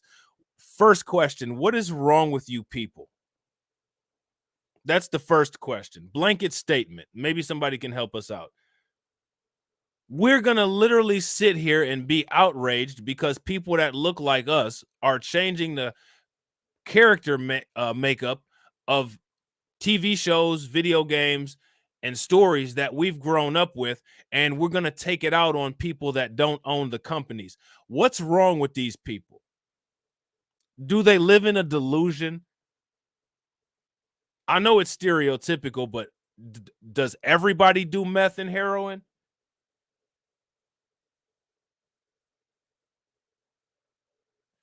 I'm white and I'm outraged that Velma's she's got brown skin now. I can't stand brown and black people or anybody that's not white. But you don't have anything to say about the white people that own the company that decided to do that. You're making the stereotypes about the Wrong Turn movies true.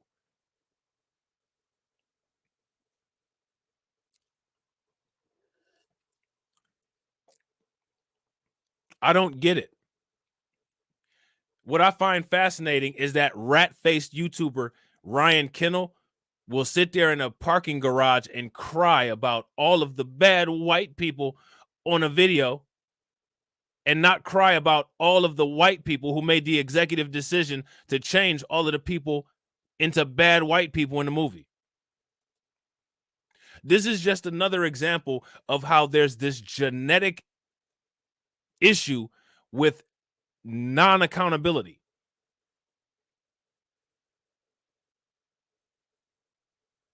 Let me ask you guys a question and we'll dead this argument.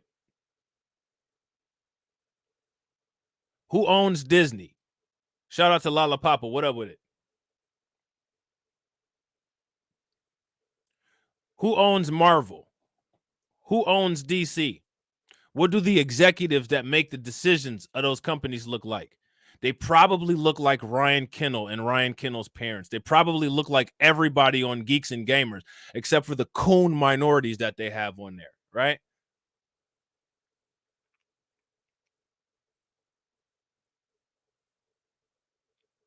Shout out to my man Torian Rain. Well, then my question is, why is it that these clown-faced morons are so outraged about decisions that people that look like them make, and they're too cowardly to actually go up against that power structure, and they want to get upset with black people as if we asked? We didn't ask you to change Velma. We don't give a shit. I was cool with Scooby-Doo the way that it was. I didn't write no petition for Velma to be black. I didn't write no petition for Shaggy to be black. I did, agree with everybody saying team white people, aka the police, stop killing innocent black people. But for some reason, in their pea brains, all of these things are all the same thing. And the reason why they're all the same thing is because these people can't be coherent and they can't provide a decent argument to their own failing power structure when it starts to fail. I told you TD would be done before me.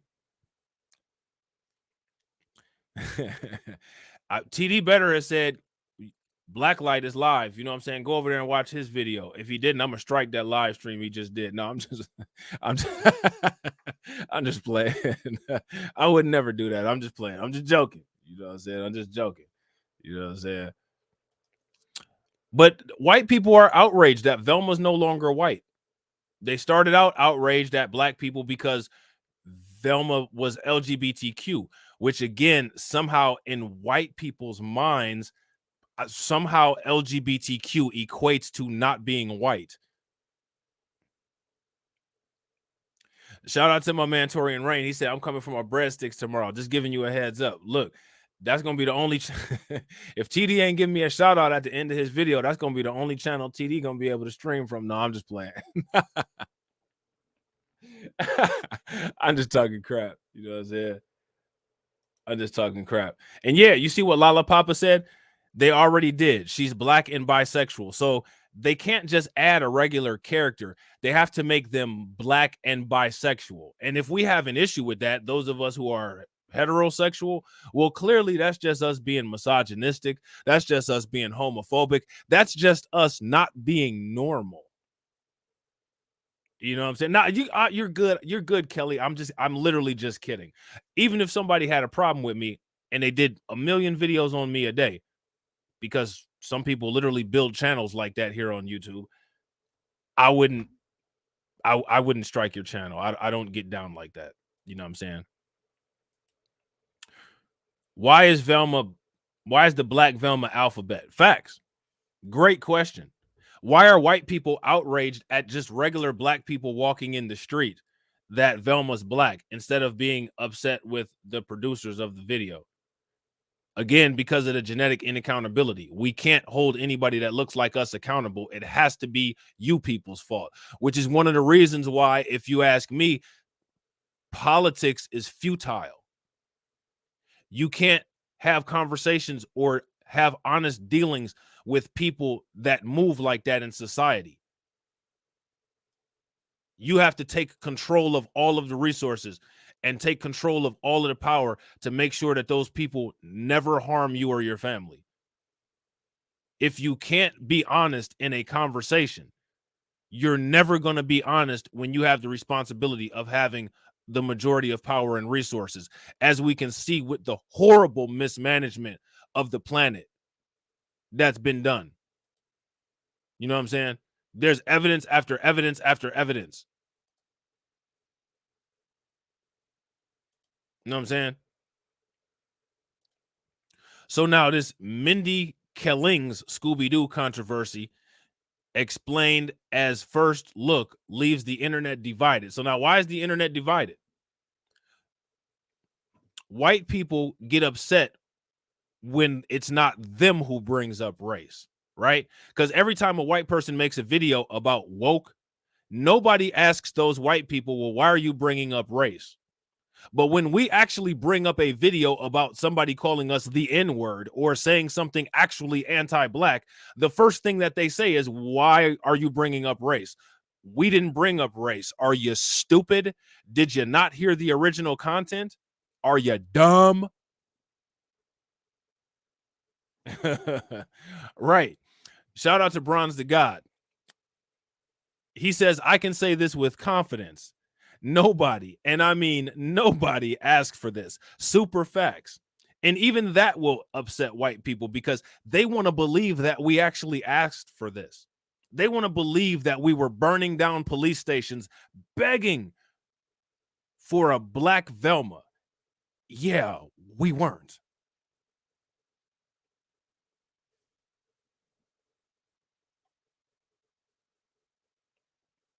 No one did that. No one did that. And again, just to reiterate the actual facts, when it comes to quote unquote burning down police stations, it was actually a white supremacist organization called the Boogaloo Boys that did that in Minnesota. Why Tucker Carlson and Sean Hannity and Laura Ingraham continue to repeat that it was black people burning down their neighborhoods during the George Floyd protest is beyond me.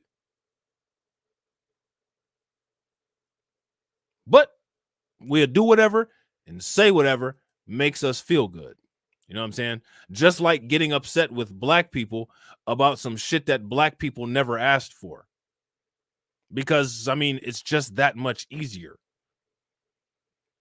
So now Mindy Kaling has revealed the first look at her upcoming adult animated spinoff series called Velma. All right. So I was watching some Karen video about this, and this is how I ended up actually throwing this into the live stream, and she was outraged. All right. And I just got to tell white people something real quick. If you're gonna make fun of black people, if you're gonna try to roast, and I think it might be something cultural with the lack. When you roast, that means that you cook stuff all the way through.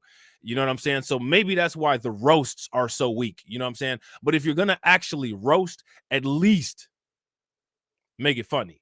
At least make it laughable. Man, she had some dude on there trying to voice impersonate a black Shaggy, because I don't know if you guys knew about this, but apparently Shaggy has become black. But it was the worst roasting and the worst voice impressions that I have ever heard. Be funny. Make a brother laugh. Don't have me wasting my damn time. You know what I'm saying? Mindy is Indian. Oh, so she's like the president, or like the vice president, I should say. I don't know. She may be. But they said that this was an adult animated spin-off series. And I think this is adult, because they have some weird, there's some, I don't know if this was Daphne or what, but it's some animated white girl running around naked with whipped cream on her. You know what I'm saying? Very strange. So now here it says, during a Warner Brothers Discovery upfront presentation on May 18th, the 42-year-old star spoke out about her character Velma, who is a clumsy but smart member of the Mystery Incorporated gang in the original series. Kaling, who voices Velma, also bluntly addressed the criticism of making her titular character South Asian. All right, so the character is South Asian. Now notice she presents like a black woman, but she's South Asian. And see, I told you, some redhead white girl running around with whipped cream on her. I don't know who did that or why, but I don't know why you would watch the animated series of I don't know why you would watch the animated series of Scooby-Doo for the naked white woman with the whipped cream on her, when, like the live stream yesterday, if that's what you want, you can just go to the police station and it'd be one of them there for you. You know what I'm saying? So I don't know. Shout out to my man DeAndre. So I guess this is it. It says animation on HBO. First look at the adult series Velma, which reimagines the beloved Scooby-Doo character presented on stage by character Mindy Kaling. So apparently there's some different Scooby-Doo universes. And in this one, Velma is a South Asian woman who's very dark. Some, you know what I'm saying, naked white girl with red hair and whipped cream all over her running around, and some black chick laying on the ground with her head blown off. To me, this whole thing is whack. You know what I'm saying?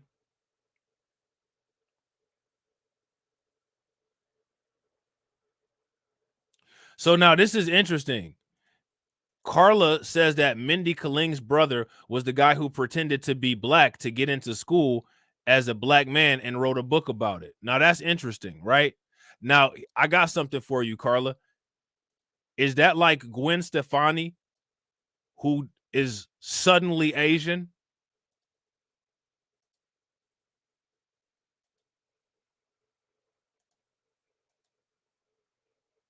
Italian-American singer Gwen Stefani, who is 53, repeatedly insists that she's Japanese in an interview with Stunned Asian Writer, despite having no ethnic ties to Asia, sparking the latest in a line of cultural appropriation controversies. Gwen Stefani has, quote unquote, no doubt that she's Asian. Why not?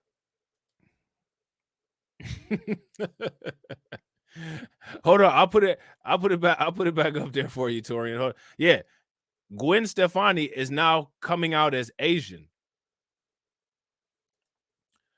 Now, if I'm not mistaken, didn't she date an Asian man? She used to, the drummer in No Doubt was an Asian guy, right? And she used to date him, but she's not Asian. Everybody knows Gwen Stefani is a white girl. Italian-American singer Gwen Stefani, who is 53, repeatedly insists that she's Japanese in an interview with a Stunned Asian Writer, despite having no ethnic ties to Asia, sparking the latest in a line of cultural appropriation controversies. I mean, cultural appropriation controversy has been going on in this country since 1619, but if you ask white people, that's woke. Gwen Stefani has defended her Harajuku era again, despite previously sparking accusations of cultural appropriation of Asian culture for her personal gain. During a new interview, she raised eyebrows as she repeatedly insisted she was Japanese. Now, if we can go into quote unquote theories that people may say are pseudoscience, but as far as I'm concerned, she may not be Japanese, but if you ask me, certain people are actually Asian, and they just made Europe a false continent to make themselves feel good. But those people are actually Asian. You know what I'm saying? But, you know, because if you actually look up where the Caucasus Mountains are, they're in Asia. But whatever. You know what I'm saying? I mean, why actually, you know, have facts matter ever? You know what I'm saying? Shout out to my man Donnie Sai. What up with it, bro? So now we're going back to this. What race is Velma? You know what I'm saying? Hopefully you noticed my Velma is South Asian. If people freak out about that, I don't care. I don't think anybody gives a shit. And white people need to stop being upset at black people that there's a South Asian Velma. I mean, seriously. Can we stop with that?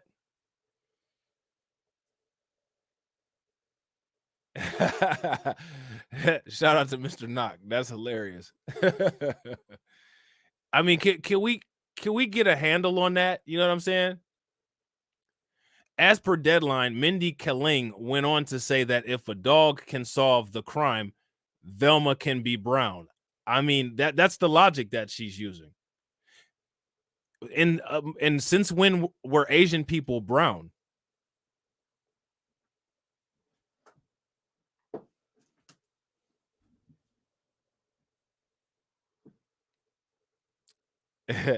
Brian said, poor TD. I know, right? TD finna find out the hard way that the world is correct. He should have embraced villainy. You know what I'm saying? So now here says Mindy is also the executive producer of the HBO Max series that traces Velma Dinkley's origin. How is the last name of Dinkley a South Asian last name? According to Deadline, the streamer introduced the series in February of 2021 and was criticized online because some fans regarded her role as perpetrating the South Asian brainiac stereotype. I didn't know that South Asians had a brainiac stereotype. But okay. The only stereotypes that I know about anybody's brain is the stereotypes that whites and Asians and Latinos came up with about black people, particularly FBAs, and that's that we don't have any brains. You know what I'm saying? I didn't know there was any other stereotypes about any other brains. You know what I'm saying? I've heard, you know what I'm saying? Never mind, I ain't even going there. But yeah, other than that, again, as far as the stereotype that I was about to say about brains, again, go check out my live stream about that wonderful police woman. You know what I'm saying? And that basically answered the question of what I was about to say. You know what I'm saying? So now here it says Twitter was left divided after Mindy Kaling unveiled the first look of Velma. So this is when white people became outraged that black people exist because there's a South Asian Velma. Okay. After the Office star revealed the first look of her forthcoming adult animated series, Velma, Twitterati quickly chose their sides of the controversy. Several users criticized Mindy Kaling for changing the original show's character while sexualizing the plot line. Some also asked the star not to alter what has been represented for decades and make her show with a South Asian teenage detective. Now, if you look at this Velma right here, right? If you look at her and try not to look at the naked cartoon character next to her, which again, I'm really trying to figure out, is that the cartoon version of Lindsay Lohan or what? I don't know why she just I don't know why she just standing there with everybody else just like, oh damn, this chick just got her wig split and she just standing there butt ass naked, but whatever. Nobody's gonna look at this Velma and say that's an Asian woman. It's the same as Kamala Harris.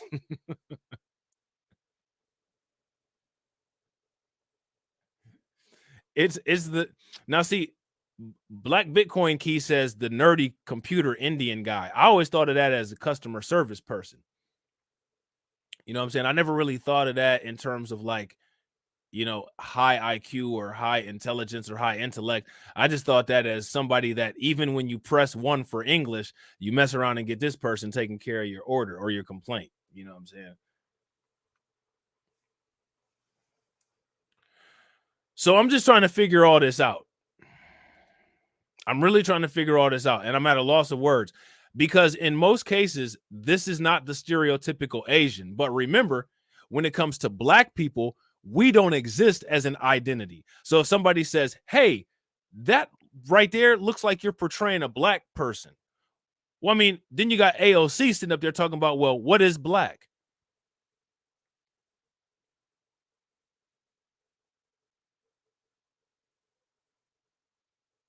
You know what I'm saying? When you look at Dora the Explorer, the cartoon, you can kind of tell that Dora the Explorer is Latina. You can kind of tell. There's some cartoons with some Asian people that you can kind of tell that they're Asian. You can't look at Velma and say that she's Asian.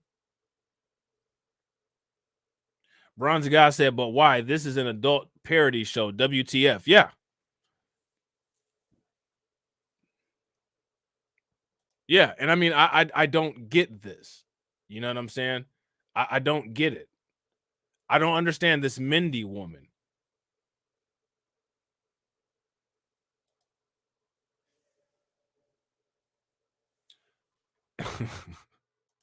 Shout out to my man Yoshi Mori. Yoshi says, hold up, I thought Scooby-Doo was a kid's show. What's up with old girl with her wig split? Shaking my head. Yeah, she got the wig split like Mia X and got Velma up there looking like Mia X.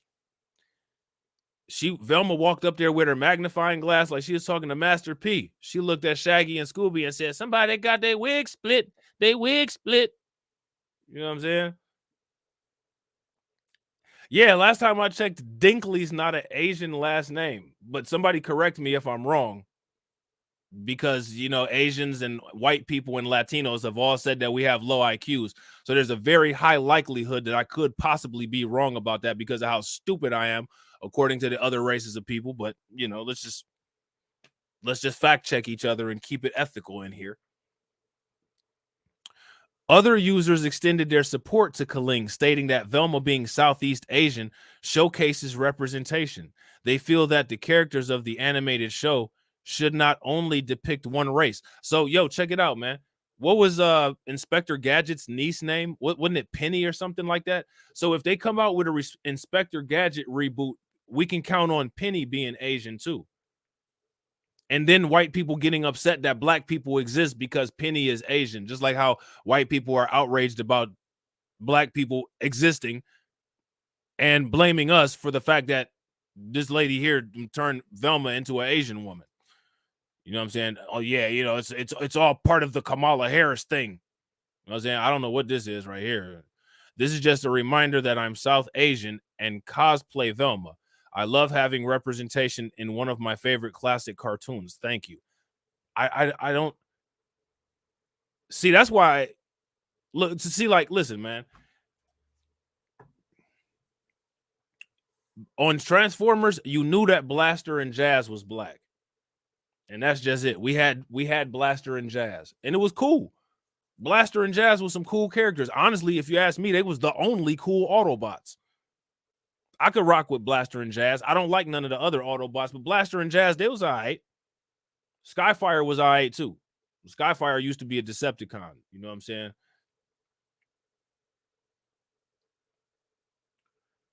But this is crazy right here. And it's crazy that white people can never call out when it comes to the quote unquote elite, the establishment elite. We're going to call out the elite. They never call out the elite that's actually doing this quote unquote white erasure that they're so upset about. And another thing they don't call out when it comes to white erasure is the whole family side issue of a lot of these parents erasing their own families. You know what I'm saying? But again, there's that. We're not going to talk about that because why talk about anything other than Black on Black crime? Because remember, it's only us that commits crimes. You know what I'm saying?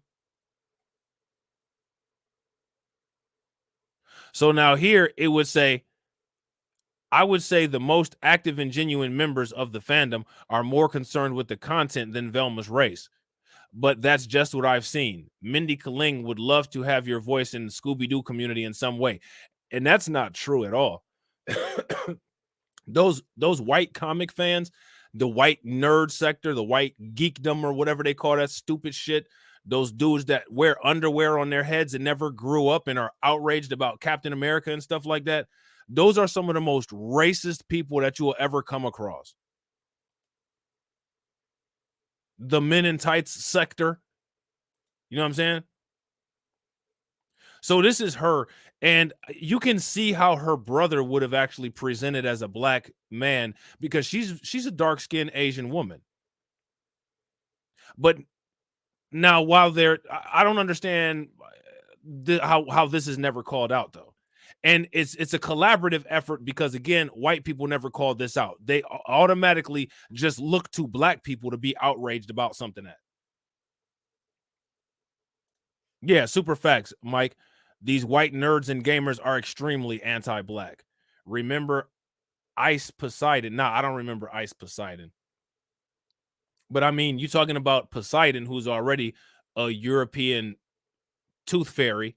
You know what I'm saying? And then you put ice in front of it.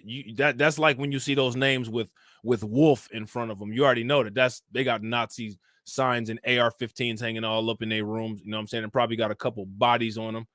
You know what I'm saying? But whatever, you know what I'm saying? That's just the world that we live in. Here's Velma with her girlfriend, and somehow this is black people's fault again, because remember, all of this ties into quote unquote woke. But they don't want to be accountable for what woke actually is. And what woke actually is the white owners of the company pushing leftist narratives in their content. But we just can't say that, because if we said that, we would be actually holding racial accountability.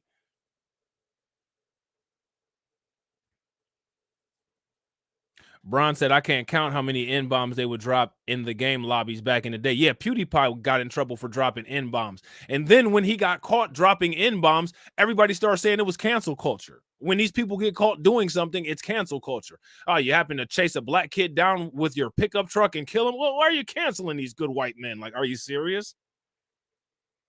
But this is something that they set up for themselves. This is one of the reasons why when they first start repeating that nonsense, I said, man, pay very close attention, because when these weirdos start repeating something, they're changing the form of it in order to weaponize it, to use it to harm somebody later. Because again, this is what they do. You know what I'm saying? Real quick, ladies and gentlemen, if you guys haven't smashed the like button, please make sure you guys take a moment and also smash that like button. And also, if you're not subscribed, make sure that you hit that bell icon twice. So now here it says Hanna-Barbera Productions has released numerous Scooby-Doo titles over the years. Scooby-Doo Mystery Incorporated on Cartoon Network took a more mature approach to the characters and franchise from 2010 to 2013, stressing Velma's long-discussed sexual orientation. Nobody has discussed Velma's sexual orientation. As a matter of fact, I thought that Velma was the most feminine on Scooby-Doo, because she used to bounce back and forth between hanging with Shaggy and Scooby and hanging with Fred and Daphne. She kicking it with everybody. You know what I'm saying? There ain't no questions about what's going on with Velma. She's very quote unquote open-minded and open-legged. You know what I'm saying? I never questioned Velma's sexuality, but for some reason, you know what I'm saying? Like, apparently this is what goes on in the white woke world of comic fandom and nerddom. They're questioning Velma's sexuality. She's wearing a damn skirt. What is there to question? Because back in the day when Scooby-Doo came out, this was before 2023. This was when skirts were for women.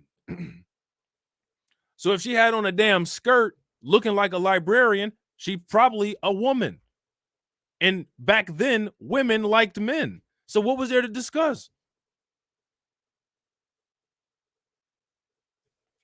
Bron said that the idea that Velma was the G word came from social media. Torian says, ever notice that the Academy is always leading the quote unquote progressive discussions? Facts, Torian. Super duper facts. Man, look. Yeah, facts, Al. I mean, that's actually real.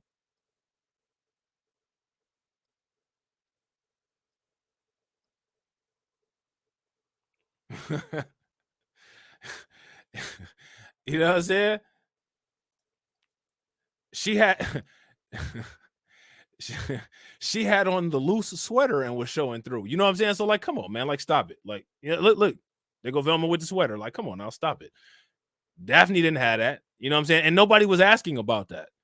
Literally, no one was asking about that. Didn't nobody ask about this nonsense? Again, this is what it's like to have privilege in society. I mean, you outraged about Velma and something that didn't nobody care about. I mean, now you bringing it up for discussion. You know what I'm saying? Yeah. You know what I'm saying? They was always showing off Velma's rack. You know what I'm saying? And she used to bounce back and forth between the cliques. You know what I'm saying? She'd be hanging with Scooby and Shaggy one day, and then she hanging with Fred and Velma the next day. Nobody questioned what she was doing. Everybody knew what everybody was doing. Torian said, I would hate to live inside the white mind, especially the mind of those who come up with these narratives. Super facts. I mean, like, don't you have anything else to do? They come up with these crazy narratives and then get outraged at black people about it. Well, damn it, they turned Velma into a LGBTQ Indian woman. Damn black people, like, really? But pay very close attention to how the Asian community, they don't separate this from the woke narrative, because everybody knows that the woke narrative is the anti-black narrative. But the Asian community, who this woman Mindy here claims to be advocating for, is not separating her AAPI representation cause from the quote unquote woke. And the LGBTQ never separate their advocacy from the quote unquote woke either. And as much as we say, like, we don't have anything to do with this, they still continue to put us in the middle of this nonsense. So you got to ask yourself the question, why is that? Shout out to Carla for answering the Nightbot. If there's anybody else that's been answering the Nightbot that I missed, I apologize. So now here we go. Now Shaggy is the actual Shaggy, the R&B singer. And it's not really the R&B singer, but Shaggy is black now in Mindy Kaling's Velma. So why didn't they make Shaggy Asian? Is my question. And that's the question that white people would be asking too if they were honest.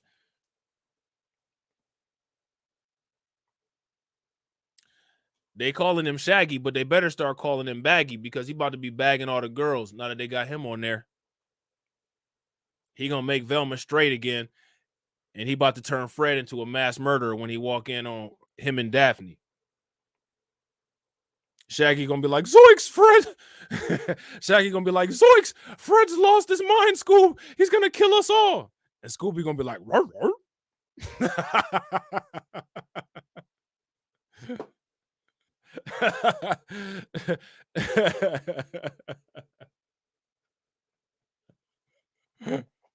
Oh, Scoob, Fred's big mad. Fred gonna come back with an AR-15 and blow everybody's brains out.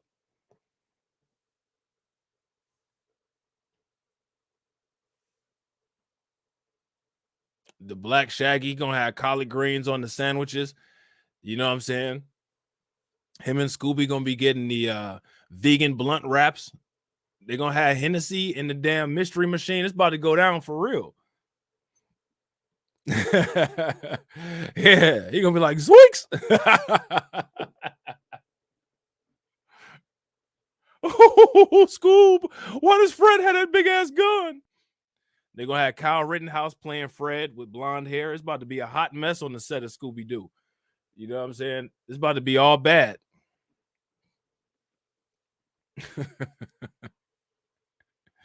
We need to run Fred's family. Is his last name Rittenhouse? The whole set might be in danger. You know what I'm saying? I like Scooby and Shaggy and Daphne and Velma. You know what I'm saying? I don't want to see nothing happen to them.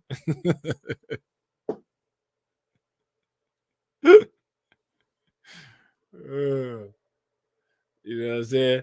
But I'm curious as to why. What is this? And see, so they dragged black people into this, right? By turning Shaggy black. So now white people can have an outrage at black people. And Velma's so damn dark, you're not going to know that she's Asian unless you know what's up with the Mindy woman. And Mindy is pretty dark skinned. At a glance, you might not off rip realize that she's not a black person. Oh, Fred is absolutely an adult. So you see, he be wearing the Popeye outfit. He's in the military. You know what I'm saying? He was definitely at January 6th.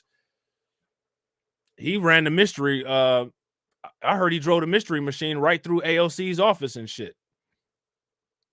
You know what I'm saying? But that's just what rumor has it, though. I don't know if that's true or not.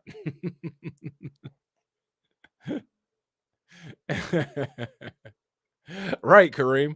Zoink scoop. I hope Mr. Flanders don't charge us those Hennessy prices. Why are they doing this? Mindy Kaling's HBO Max series, Velma, is taking shape, taking color too. And the first look images from the adult animated series. So now this is adult animated series. So, you know, it's about to be nasty. And that's why they had old girl up there butt naked and brains leaking all out all over the place. Somebody got their wig split. It shows a diverse Mystery Inc. gang, including a black version of Shaggy. The remainder of the series' main cast has been announced, with Sam Richardson playing Norville. All right, so they don't change this damn name to Norville. Glenn Howardson as Fred, and Constance Wu as Daphne. So they've changed Daphne into a different Asian woman. They've changed her into like a Japanese or a Chinese, or basically, you know, like a white Asian woman. Now, if white people actually had that redhead outrage, they not mad at Daphne getting changed into a woman, into an Asian woman, but they was big mad at Ariel. That was one of the stupid little mayonnaise talking points that everybody was using. Black people don't have red hair.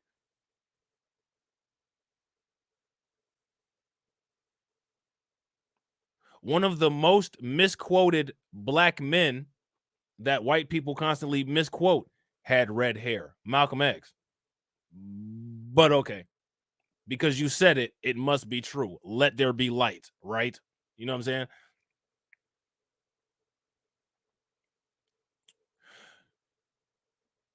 So now, you know, Daphne, if I'm not mistaken, Daphne was a redhead, right?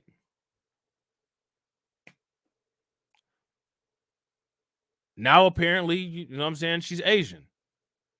Nobody is outraged by that. The only characters that people are upset about is Daphne and Scooby. Or I'm sorry, Daphne and Shaggy. So this whole redhead outrage nonsense, there's no such thing as redhead outrage. This is selective outrage. And what this is this is basically white people showing their actual issue that they have with seeing a person that's not white. This is very telling. You know what I'm saying? And what's crazy is that they've been allowed to do this for so long, and that this is so ingrained into their culture that they don't even see it as them obviously doing it. They'll deny this at every turn while actually doing it. It's really crazy. You know what I'm saying? It's crazy to watch. They're literally sitting here saying, well, we don't care, but this is the only thing that we care about. Like, it's that whole animalistic instinct of two sides to every argument thing that they'll never admit to, even with a, you know what I'm saying, even if being held over a fire. But we're seeing it right here. Like, you're literally writing your own testimony about this stuff, but denying it at the same time. You know what I'm saying? Oh, absolutely. They were already, that's how I wasn't even actually going to talk about this, Torian, but I was texting with Bronze, and I was scrolling through YouTube, and I saw a stream about this very topic. And I was like, you can't be serious. And it was a woman doing a stream, and they had a white guy on there doing the worst, not funny impression of a black Shaggy. Like he was trying to be funny. I'll show you how to do a voice impression if you need some help, bro. You're gonna have to pay me handsomely. You know what I'm saying? Because I ain't doing shit for your ass for free. You know what I'm saying? But that was the worst voice impression of a black dude that I've ever heard in my life. And I was like, this is crazy. These people are actually outraged at white people or at black people that an Asian woman is changing the narrative of Scooby-Doo. That is how sick and deluded collectively these folks are.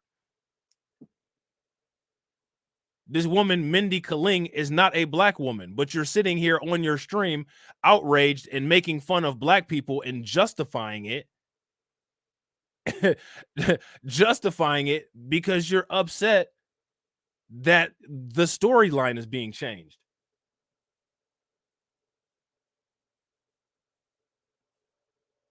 Man, that's funny as hell. Torian said, why I get a spam message talking about fried cabbage and you mentioned cabbage on this stream. That's that AI, bro. That's that AI. Yeah, man, listen, Torian actually did a video about this. And I actually did a video about this a long time ago. The fake outrage of Star Wars. The racial composition of Star Wars has not changed since the original Star Wars movie. There's always been a female Skywalker, which is Princess Leia. There's always been black people in Star Wars. Darth Vader was a black man. James Earl Jones. You know what I'm saying? Lando Calrissian was Billy D. Williams. Then you had, I'm sure Chewbacca would be represented as the LGBTQ character now. You know what I'm saying? You had Chewbacca in there. You know what I'm saying? And as far as these movies, quote, changing the narratives, they're upset because they're calling Avatar a white person's colonial fantasy. But the damn Empire in Star Wars was known, the Galactic Federation was going around colonizing places. That's how they got into the fight with the Ewoks. And also, that's how they got into the fight with the Wookiee race, because they had tried to colonize the Wookiee race's planet. They've been doing the same shit in every video. The only problem is that now these people are watching these videos and seeing themselves in the videos and they upset. There is absolutely nothing different about the old Star Wars and the new Star Wars. Racial makeup of the people is the exact same. And you have white male content creators on the internet up here outraged about it. And again, this is one of the reasons why I'm against politics and one of the reasons why I'm against political negotiation.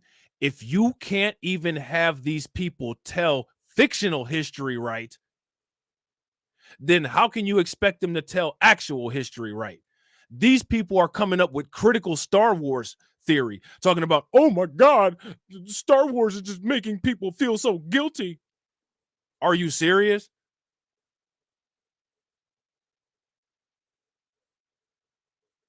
You're sitting here lying about the story. Look at Transformers. Back in the day in 1986, when the Transformers movie came out, they had a female character in the Transformer movie. They had RC. Look at He-Man. As soon as He-Man came out, they had She-Ra. Nothing is changing in the nerd world, nerds. You guys are just geeks and you're outraged. And the reason why you're outraged is because you're seeing society hold you to the fire for stupid stuff that you do and say. And it wasn't like that in the past. And it is like that now. Look at Angelina Jolie, Laura Croft. You know what I'm saying? Old girl from Ultraviolet in the Resident Evil movies. It's always been female characters that's heroes. Nothing has changed. Wasn't nobody back in 1960? Wasn't nobody crying about Power Man and Iron Fist being woke? Nobody was crying about that. Nobody. If I'm not mistaken, the original Cloak and Dagger from the Spider-Man comics were an interracial couple of drug addicts. They was both crackheads that took some psychedelic drugs and it gave them their superpowers that they have. Nobody was saying that was woke. This is all white male, white supremacist outrage of some spoiled millennials. Yeah, Terminator. Sarah Connor was the hero. I mean, even the Matrix, it could be argued that Trinity was a significantly heroic character in the Matrix. You know what I'm saying? Like, come on, man. Like, let's cut the games. All they do is make video after video. Woke Hollywood, woke Hollywood. If what you're calling, as far as these movies coming out, is being woke, then if that's the case, then Hollywood been woke. So what are you complaining about? And shout out to Carla for answering the Nightbot.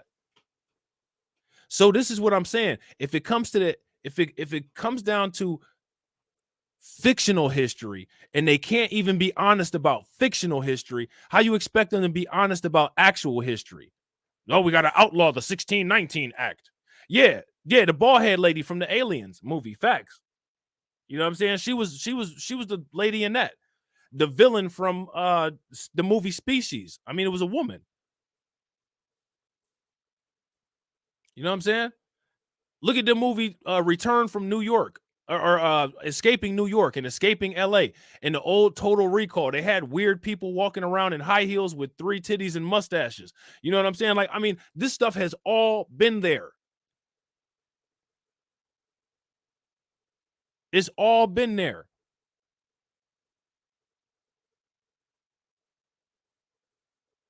But we're going to create this little echo chamber on YouTube and social media, and we're going to say, oh, we're being replaced in these movies. You wasn't upset in the Michael Keaton Batman when Harvey Dent, a.k.a. Two-Face, who didn't play Two-Face, he was only Harvey Dent, was Billy D. Williams. Go back and watch the original Batman with Michael Keaton as Batman and Jack Nicholson as the Joker. Billy D. Williams played Harvey Dent because in that movie, he hadn't became Two-Face yet. He was still the Gotham City DA. One thing that I don't accept is race swapping. All right, well, call a 1-800 number then and tell the white guys who write the stories to stop race swapping if it hurts you that much. But make sure when you call that 1-800 number, you call the Church of Latter-day Saints, you call all these different religions and all that, and make sure you get everybody flipped back to the way that it needs to be. That means you start calling the imaginary people the right names that they need to be called. And I'm going to just leave that at that. You know what I'm saying? Like, it's a bunch of nonsense. And I'm telling you, like, man, people need to start calling this nonsense out. There's no victim agenda against those people, period. Period. Any kind of nonsensical claim that these clowns come with can easily be debunked. And that right there, the fact that the nonsense that they cry about can be so easily debunked, that is the reason why YouTube has to feed them as many subscribers as they do so they can get their message out to more people to make it seem like the non-fact based nonsense that they say is actual reality. It's not.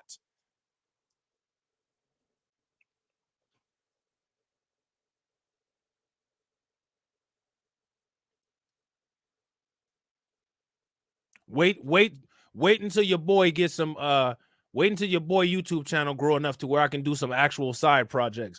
Wait until the Blacklight Revelations cartoon comes out. Oh, there's going to be some people that are mad about that cartoon.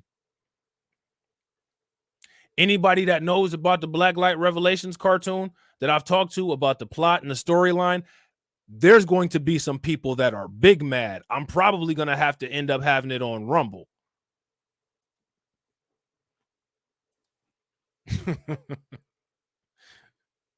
You know what I'm saying? So now here it says, combined with Kaling playing a South Asian version of Velma, the cast now reflects the diversity of today. What is the diversity of today?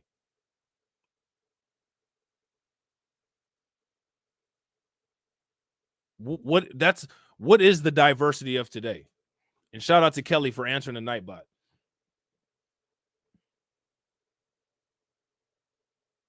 All of them. I don't know if you guys,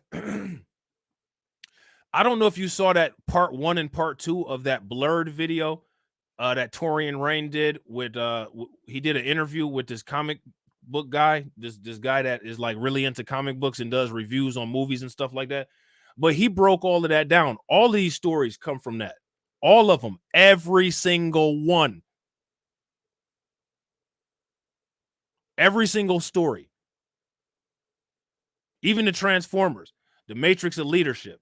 The Matrix of Leadership is all of their ancestral knowledge put together in a digital form that they pass on as a ritual. You know what I'm saying?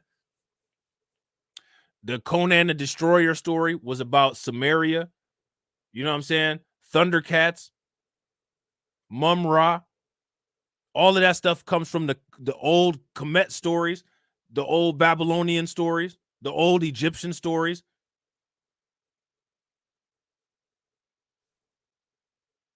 All of it.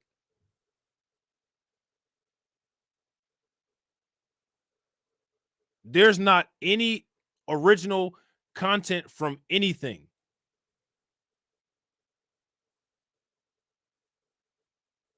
Even the Star Wars story. The Star Wars story with the black robe on Darth Vader, and the whole idea of a unified galaxy under a one government. All of that. We know where all of that stuff comes from. The Star Wars story is the same story as the Matrix, just with different characters on it. And there's a reason why the particular people that run the media, the particular people that run Hollywood, rewrite the same damn stories that they get from a stolen book to regurgitate to the public.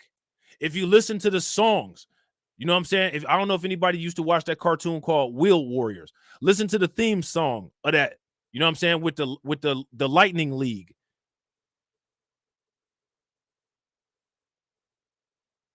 Appreciate it, Christopher. Yeah, Cloak and Dagger. Yep.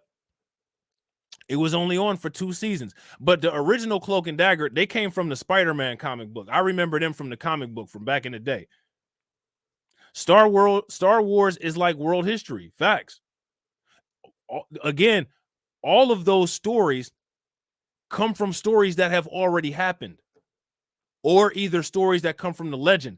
Again, pay attention to the people that run Hollywood. Pay attention to the writers like Steven Spielberg. You know what I'm saying? Now, why is it that they write all these stories that are reminiscent of things from the Mystery School, things from Comedic Science, things from Egypt, and they run it back and forth, run it back and forth, run it back and forth? How do they even get access to those stories? There's a reason why you got a character called Mum-Ra, and you got a bunch of cats that look like the Great Sphinx. There's a reason for all of that.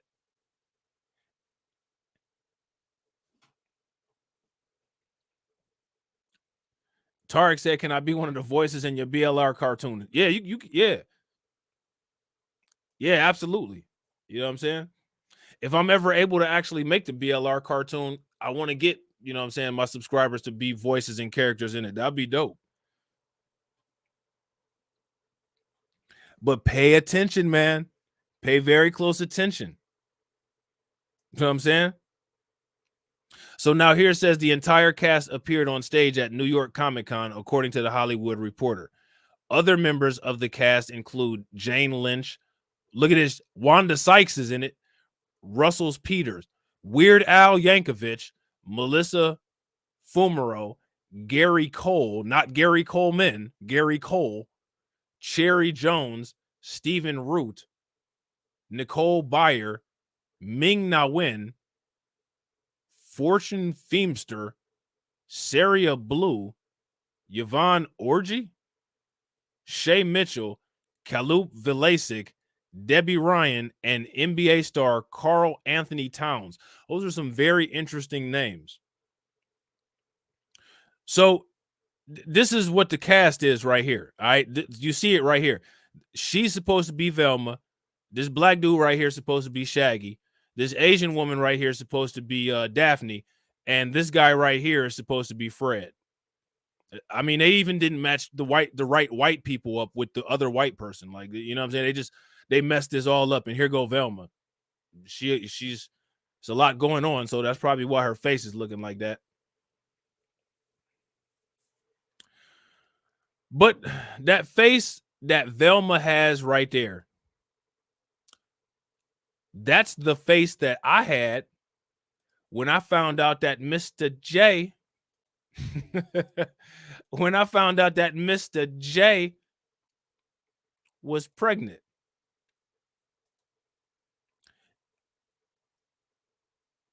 So some conservative congressperson tweeted out, "Who else is sick of this lunacy?" DC Comics fans are outraged as the new Batman plot sees the Joker become pregnant suddenly and give birth suddenly. Everything suddenly. Suddenly pregnant, suddenly gave birth.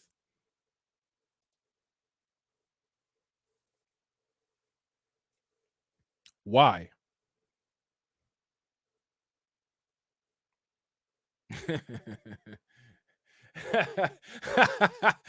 Doria said, "The who else is sick of this lunacy line cracked me up." Right.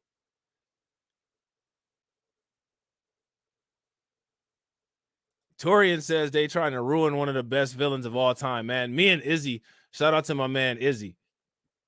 We had to debate about the Joker. I've never been a Joker fan. That's why this is all kind of funny to me, because I'm just laughing at the Joker, like, you pregnant, you know.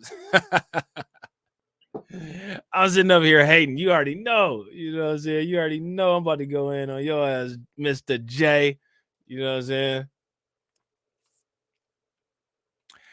Yeah, facts, Val. Moxie had posted that community post where he said Michael Jackson wanted Steven Spielberg's help doing the Remember the Time video. It was all black commit, and Spielberg refused. He got John Singleton, and it turned out perfectly. Facts. Yeah, I agree. If you guys agree with Christopher Perkins, give me a thumbs up. This is disgusting, and they'll do anything to influence our young people's minds. Super facts. Super facts. And not to mention, there's two dangers in this. There's the dangers of them doing this and influencing young people's minds. And then we also have to remember about the danger of the population at large blame shifting us, because these are nothing more than dog whistles, because the population at large sees this as an attack beacon on black people. You know what I'm saying? Anytime they hear the word woke, you know what I'm saying, they start foaming at the mouth like a dog with rabies, and then Twitter started going viral and crazy, and somehow you got an Asian Velma, and somehow critical race theory and reparations gets brought up by Ron DeSantis or Christopher Rufo.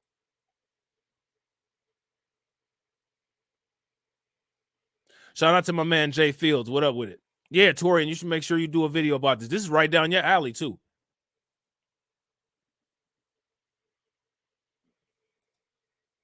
We'll take a vote about it. If you guys want to see Torian's take on this, give me a thumbs up in the comment section. If you don't want to see Torian's take, give me a thumbs down. Put a thumbs up in there for me, because as you guys know, I'm a big Torian Rain fan, so I'm gonna definitely watch it. So now here it says, in the latest installment of the DC Comics series, the Joker, the man who stopped laughing, and I bet you he did when he peed a double line on that test. He probably thought it was a C19 test, and then when he looked at the wrapper, he said, pregnancy. I thought I was testing to see if I had the vid. Apparently I was testing. It looks like I'm gonna have a kid. But they say that he gave birth in a very twisted way. Now, this isn't something that has ever been documented in history before. Batman's nemesis then vomits a brown goo, okay? And the brown goo allegedly becomes a handsome baby boy. So imagine that. So he vomited some clump of weirdness, and it turned into a boy. The new issue also shows Atomic Skull giving Joker a prenatal pelvic exam. With a man's anatomy, how would you give Joker a prenatal pregnant a prenatal pelvic exam? How do you do that? Shout out to Chanel. What up with it, Chanel?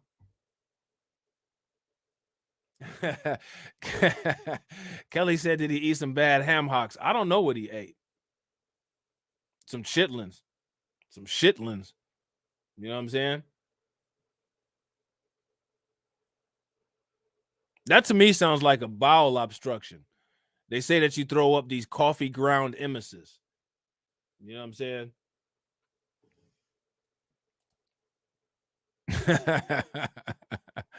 So now many were outraged by this new plot, and a former GOP congressional candidate, Robbie Starbucks, tweeted on Friday, "Who else is sick of this lunacy?"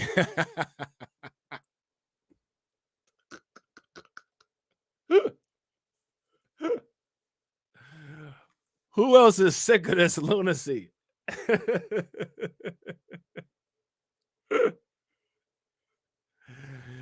Joker need to stop having her. This is what happens when you have somebody like Harlequin cooking your food for you. You know what I'm saying? She had been cooking Joker all those Kraft macaroni and cheese and microwave chicken tender dinners, and that's exactly what that'll do. That to you, it'll cause you to get bloated and throw up some brown stuff. Now, as far as it turning into a kid, that's something new. Yeah, but you know what I'm saying? You probably need to stop eating that shit that Harley Quinn cooked for you. Hey, Mr. J, I got your plate for you. Get that shit out of here, bitch.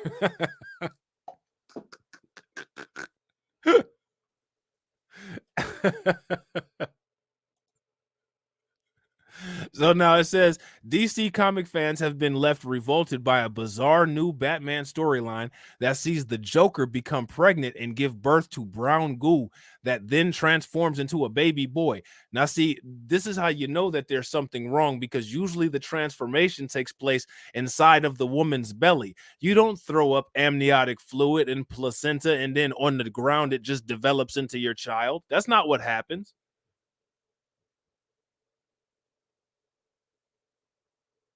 That's not how that works. But according to DC's new story plot, it is how it works. And somehow, this is woke. This is the wild, wacky, weird, white world of what woke is. Mind you, none of this stuff has been requested by us or defined by us either, because the definition of woke that current day adosos use is not the definition that woke was originally intended for. The original definition of woke would not have the Joker vomiting a child.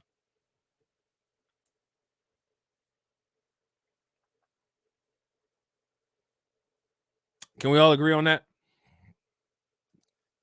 So now, then it says, in the latest installment of the series, The Joker, the man who stopped laughing, Batman's nemesis becomes pregnant after a curse is placed on him.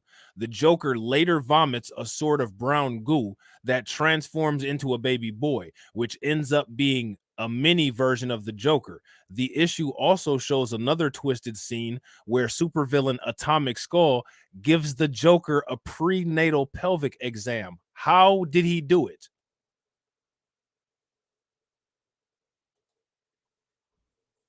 Can anybody explain that to me? Hey, this is hilarious. If you guys agree with Lala Papa, give me a thumbs up. If you guys disagree, give me a thumbs down. I didn't even think of that. That's actually that is actually a possibility.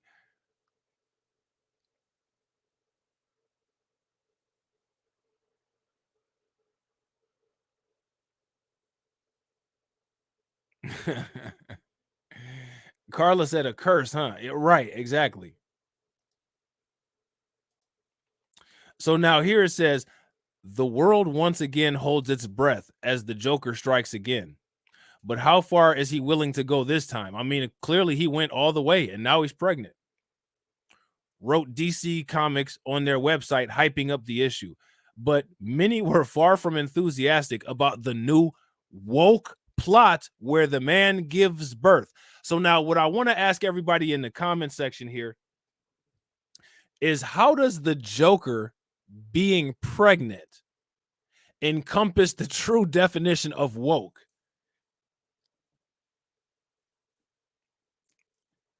According to white people, right? Because we have to take this for the value of it, right?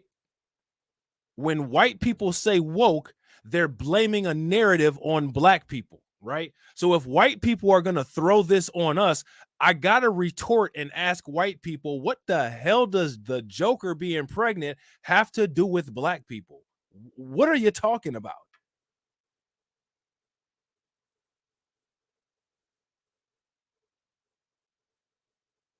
And shout out to Kelly, Keith, Val, and Carla for answering the Nightbot. Appreciate it. And if you guys haven't smashed that like button, please make sure you guys take a moment to smash the like button. Also, if you're not subscribed to the channel, make sure you hit the bell icon twice. And also, make sure that you guys subscribe to my backup channels. You know what I'm saying? My main channel just hit 4K. So, you know what I'm saying? As soon as we're able to, we will be doing a 4K celebration because we got the goal to hit that big 10K on both channels, and we will. You know what I'm saying? So now here it says the former GOP congressional candidate Robbie Starbucks tweeted on Friday, who else is sick of this lunacy? So here it is. Look at this. They got this. What? It says here, I think you're pregnant. And the Joker says, I think you're right. And why does this look like, who drew this? This is like some B-list artist. This looked like something that came out of a Bazooka bubblegum rapper. And now they got Joker with his legs up. And they got old boy here, Atomic Skull. His head is in whatever muumuu or whatever this is that the Joker is wearing. This is insane. Do y'all see this? There is a head under that drape that's on the Joker.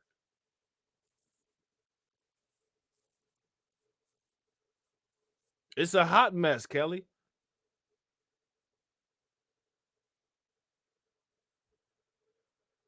This is a hot, sizzling mess with corn in it. Yeah, are you looking up somewhere? I honestly don't know where. I don't know how a pelvic exam would go for a man. So I don't know what he's looking up. I hope his ass looked up how to do it.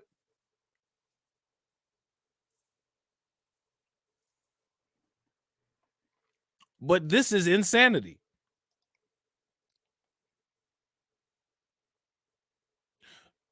Now they got they got this up here, this old Joker and Batman. So now here it says, in the new Joker comic, he gets pregnant and gives birth, Starbuck wrote. Yep, the Joker is trans now. At least the character is the Joker, because a pregnant woman thinking they're a pregnant man is the definition of the Joker. Conservative influencer Nick Adams also appeared infuriated about the latest DC stunt, tweeting on Thursday. The comic book features a scene where the Joker, a man, becomes pregnant, he said. Now, I want you guys to understand how the Democrats work. And I want you guys to also understand how the Republicans work. The Republicans justify their anti-black racism by saying, if you allow everything in society, society will go bad.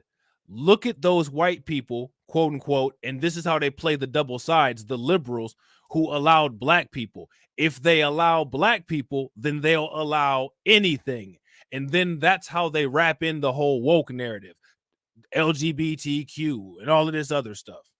So it all starts with the civil rights movement. Again, that's one of the reasons why when they first came up with this nonsense, that's why they were pushing that term, the Rainbow Coalition. And you can see what the rainbow has developed into. So now they're able to mask their anti-blackness by basically saying, do you see what these people want to push for? Because the first quote unquote progressive push was for human equality. And you have to understand that under all of the layers, the Conservative Party is about the conservation of white supremacy. So they don't want to conserve human equality because they don't believe in human equality.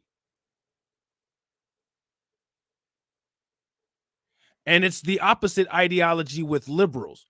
Liberals are more liberal with white supremacy, which means that we can have a race-based hierarchy and we'll create a system similar to socialism where everybody has a piece. It's just the piece that we say that you can have, starting with white people on top having the largest and most abundant piece. So we're liberal with our white supremacy. And when it comes to the Conservative Party, this is the conservation of white supremacy in totality, in its totality.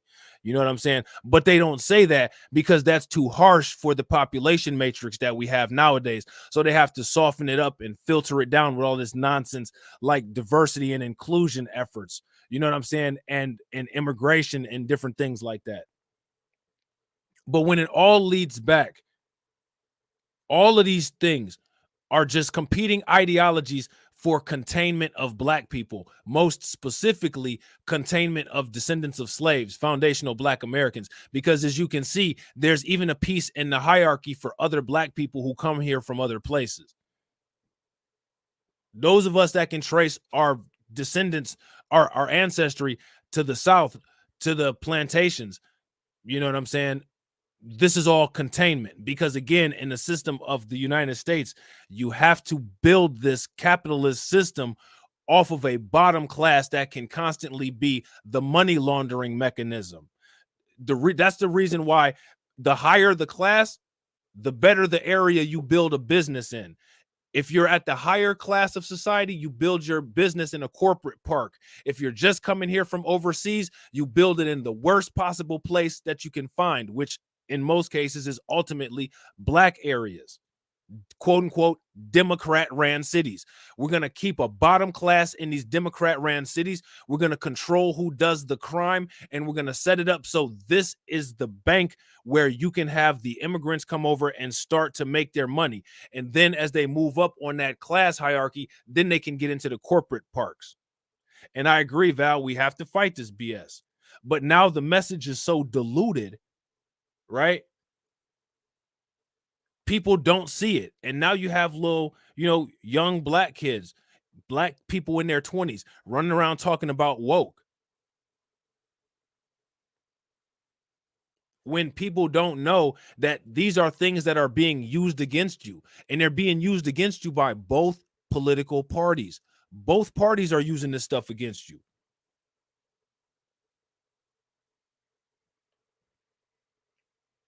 The left and the right. The left and the right are only there to get fistfuls of money out of you. You know what I'm saying? That's it. Or if they're a police officer, to beat you. That's it. And again, that's another reason why I say that all political efforts will fail.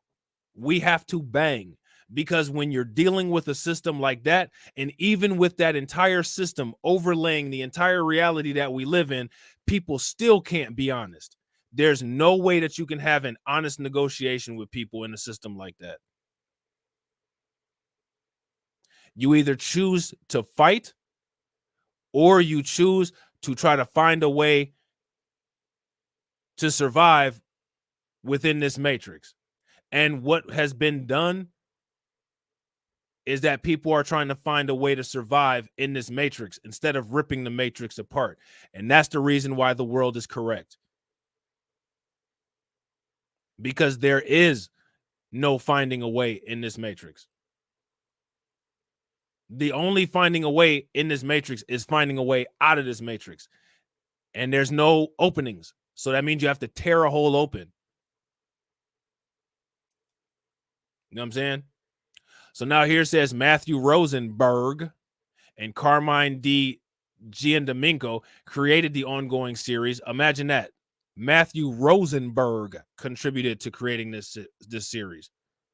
Published by DC Comics in 2002, that stars the Joker as the pregnant clown prince of crime. And like I said on the thumbnail, the Joker been a clown.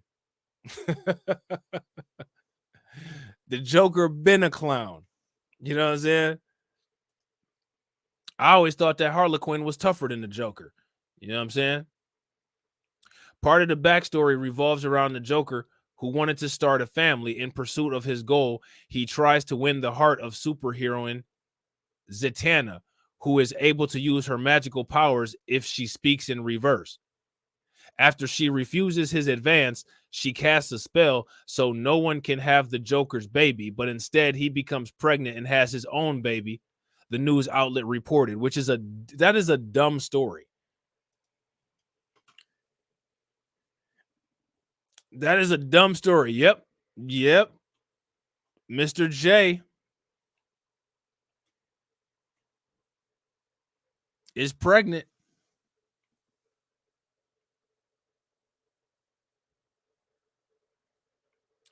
I didn't even know that, Lala.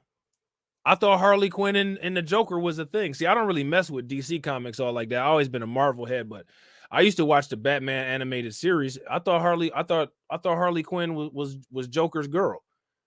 The Joker always treated her like shit, but she liked that.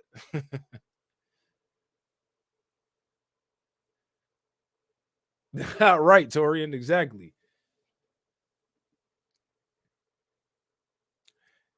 She's with Poison. How do you even do that? How does Harley Quinn, who used to like the Joker, get with Poison Ivy, who used to be in love with Batman? What happened here?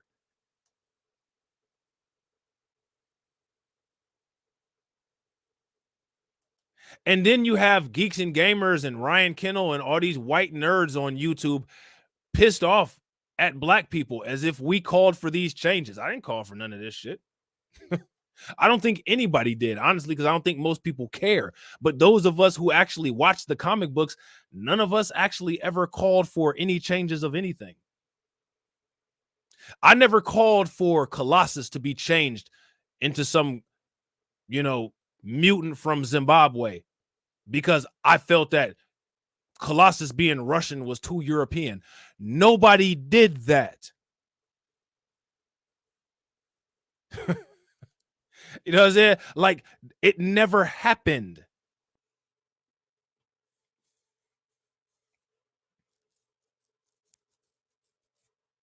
Yeah. Super facts, Tori, and some Hall L members fulfilled their carpet munching fantasies. That's how. Super facts. They asking Poison Ivy if the curtains match the drapes. I mean, you know what I mean? Like, I like when Poison Ivy makes the trees come alive and rope you up. You know what I'm saying? Like, I never really, it's the same thing with the Velma thing. I never went that deep into it.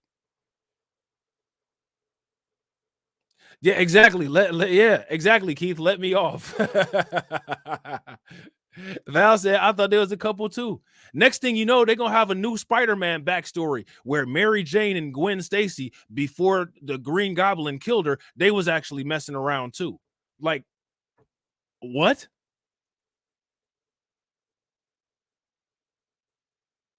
And then you know what really happened, right?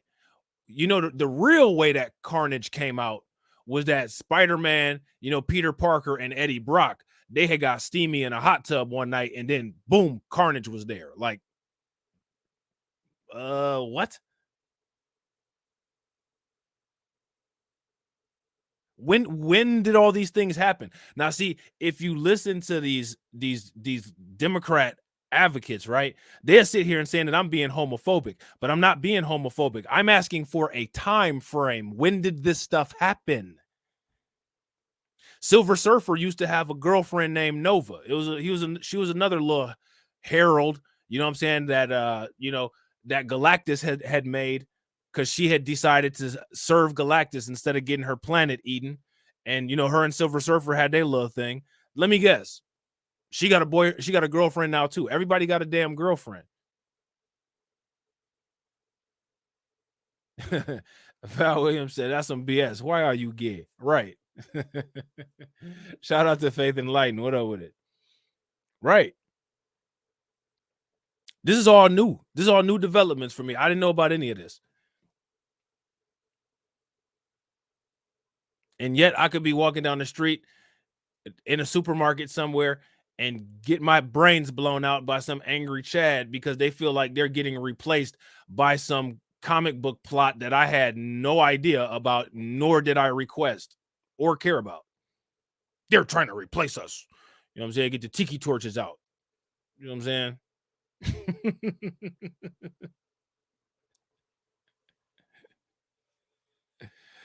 Keith West said the Incredible Hulk giving out that strong, that strong bussy. The actual Incredible Hulk gonna have a twerk off contest with the new Incredible Hulk, with the woman, with She-Hulk. They was mad about the She-Hulk character, right?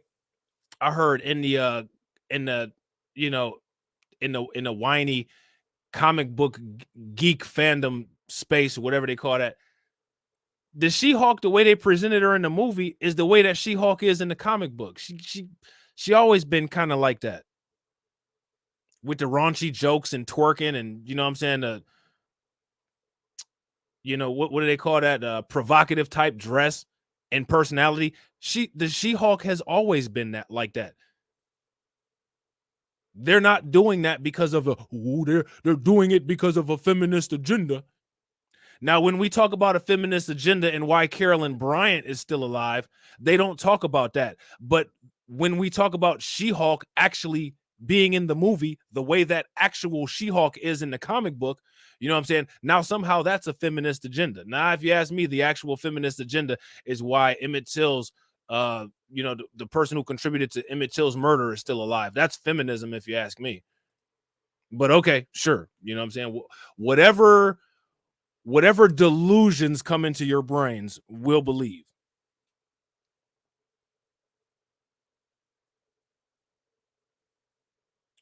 Oh, I'm gonna have to check that out, Lala Papa.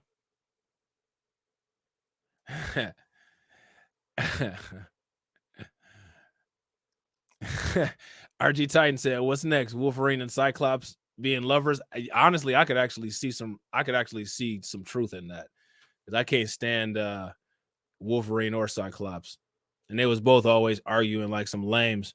Wolverine simping over Jean Grey. You know what I'm saying?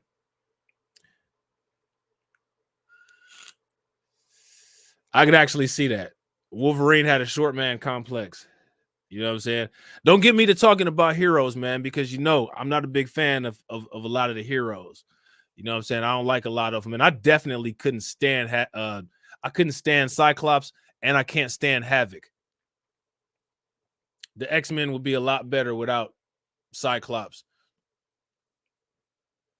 When they did that whole little thing where they changed the Marvel universe, and they had the Age of Apocalypse, and Gambit had his little gang. They had Gambit in the externals.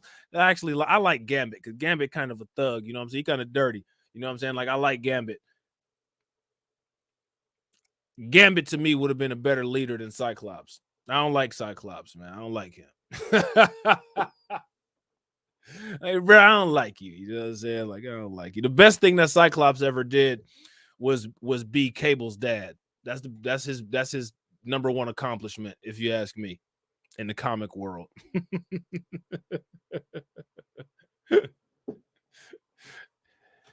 Lala says that Wolverine, Cyclops, and Jean Grey are in a poly relationship. Now, see, if that's the case, then I'm gonna have to question Cyclops.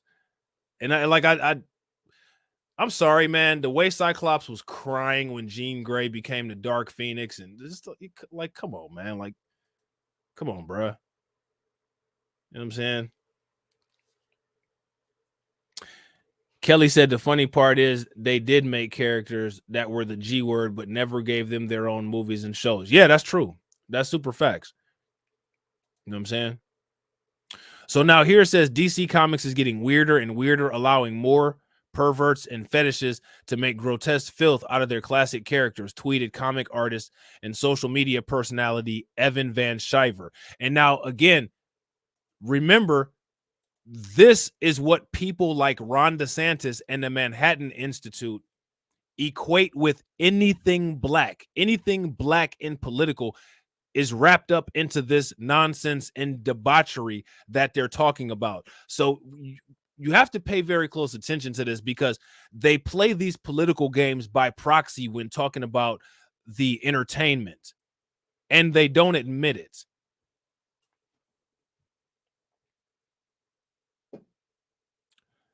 Oh, not Evan, Ethan. Okay, my bad. So now here it says, fellows, Batman is your last sellable comic franchise.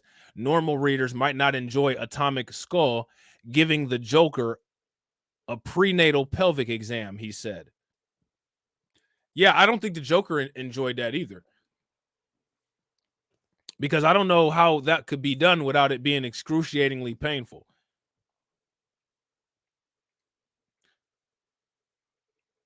Let me ask you guys a question.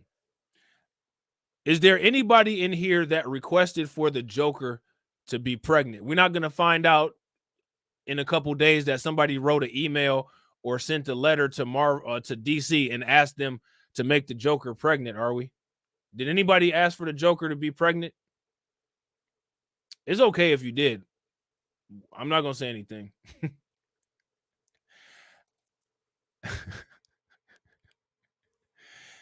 If you are one of the people that requested for a Joker pregnancy, give me a thumbs up. If you didn't, give me a thumbs down.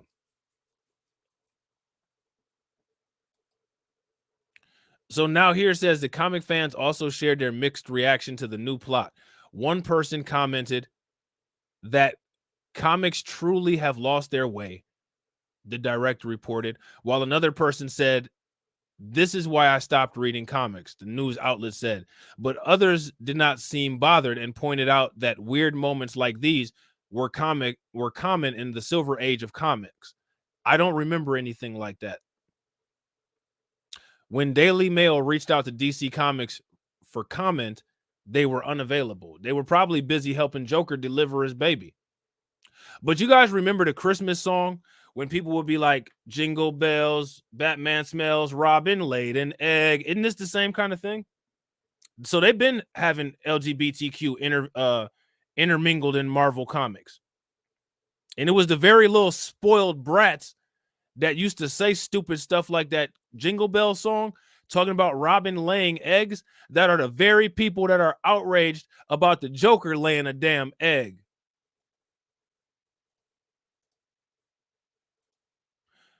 Jingle bells, Batman smells, Robin laid an egg. Oh my God, 20 years later. I'm pissed off that Joker is out here having babies.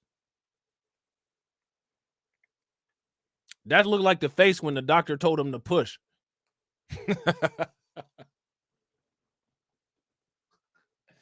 They said, breathe. Okay, now push. Joker looking at it. Harley Quinn sitting back there twirling the bat. Push it, Mr. J.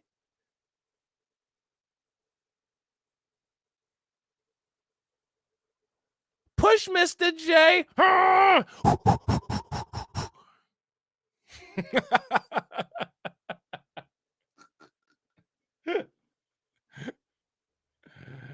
Oh, man. So this is the whole story about how the Joker became pregnant. Hanging around on them Gotham streets. You know what I'm saying? That's the face they be having too when they find out. Oop. Damn.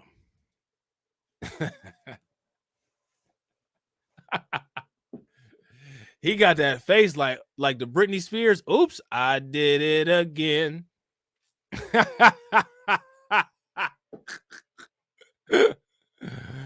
Among the first DC comics released in 2023, this is the way to start the new year. The fourth issue of The Joker, The Man Who Stopped Laughing. The Joker becomes pregnant and has a son. Now, that is definitely something that will stop a man from laughing. Yeah, you see he laughing right there? He looking down there at that belly. Now we in issue number 4. It's getting real now. Now y'all about to know why they said the Joker stopped laughing. He double lined on that fist test.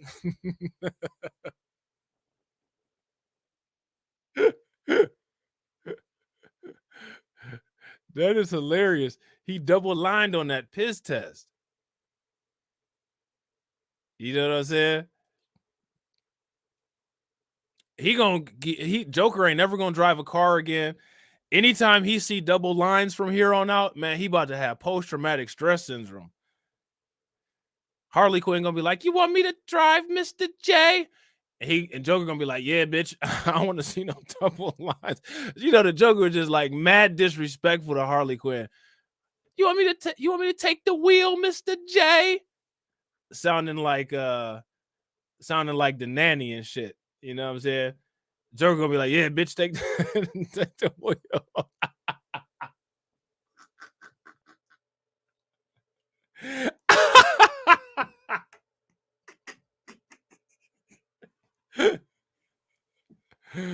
Oh man, you want me to get you some tux pads, Mr. J? Shut up, bitch.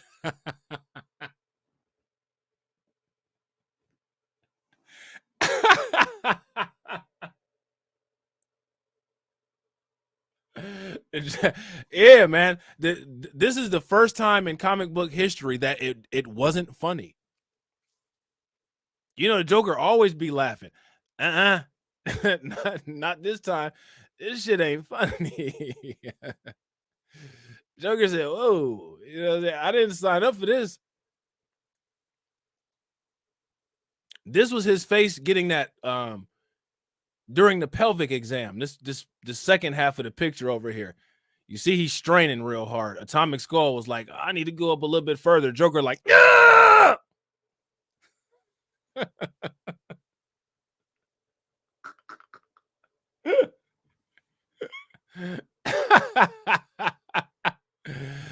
So yeah, I believe the title. I think most men would stop laughing if they double lined on a P test. You know what I'm saying? It's a series by Matthew Rosenberg and Carmen D. Domenico. I think that's how you say it. That began in 2022 and is currently ongoing. So we know at the least we have 9 more months to this. at the least, you know what I'm saying? At the least, we got 9 more months.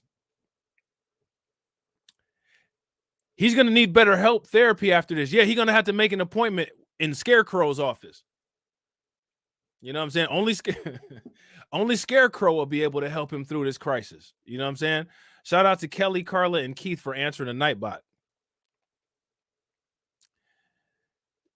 It says that, as the title suggests, it stars the infamous Batman villain Joker setting out on his most bizarre caper yet.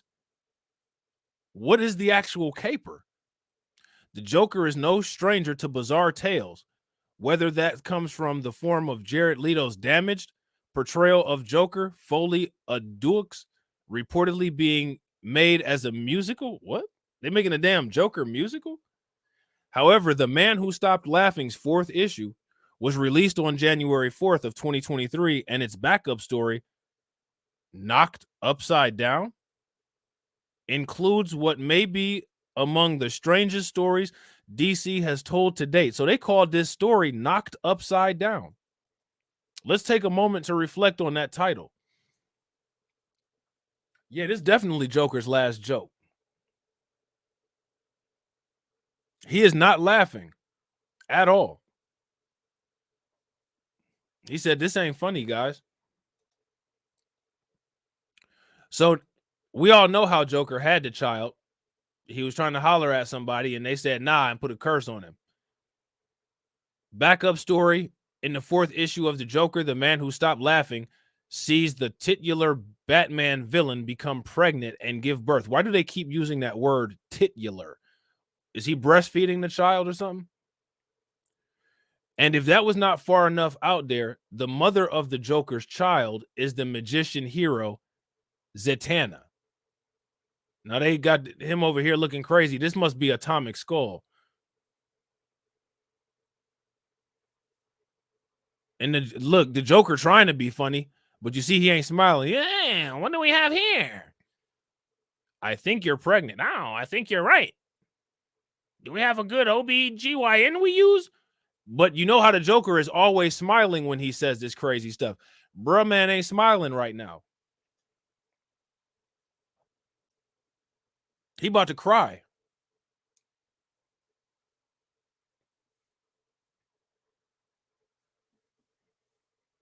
They really messed up the Joker with this, man. Believe it or not, like, I don't like the Joker, but this is the actual definition, right? This is the actual definition, but using a comic book character. This is the actual definition of character assassination. Like, they are actually assassinating the Joker's character. Like, and that's crazy, man. You know what I'm saying?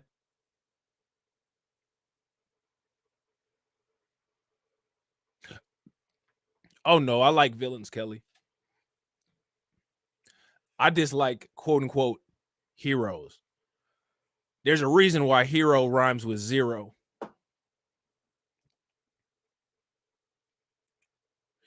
So now, as we all know already, the pregnancy was a result of Zatanna casting a spell on the Joker after he tried to persuade her to start a family with him.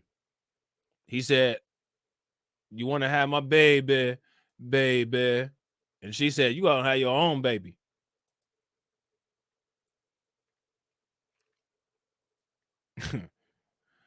In her classic backward speak, Zatanna cast a spell that would ensure no one else will ever have the Joker's baby. However, her true meaning was twisted around the enactment of the spell, such that the Joker himself would have his own baby. Okay, so now, okay, let's just break this down, right? So she put a spell on the Joker, right? And the Joker would have to have his own baby.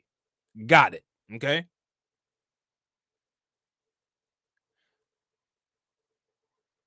Where was the act of intercourse that caused the Joker to be pregnant?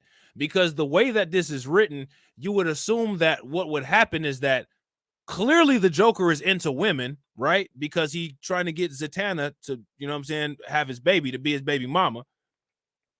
She said, "Nah, bruh, but when you have a baby, you're going to have the baby." So, I mean, Joker would have had to go mess around with somebody for something to pop off, right? But that didn't happen, though. So Joker just spontaneously became pregnant. He was pregnant suddenly. You know what I'm saying? So now the Joker wakes up. Oh. That's what happened. The Joker wakes up in a Wonder Woman bed at that and finds himself suddenly pregnant. So there we go.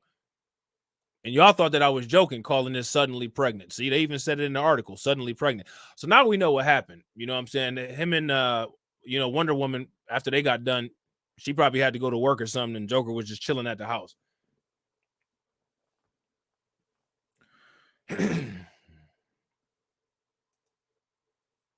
Interestingly, until someone else pointed it out to him, Joker did not even seem to realize what happened. Yeah, that's because Wonder Woman did that phone booth thing in the bed to Joker. You see Joker knocked out. Oh, man. Damn. Whew. Oh, damn. I see why Superman was dealing with that for all these years. That's the Joker right there. You know what I'm saying? You see, he's sleeping with the Wonder Woman sheets, knocked out. Wonder Woman got him pregnant. Now there go the pelvic exam. This is what everybody was waiting to see.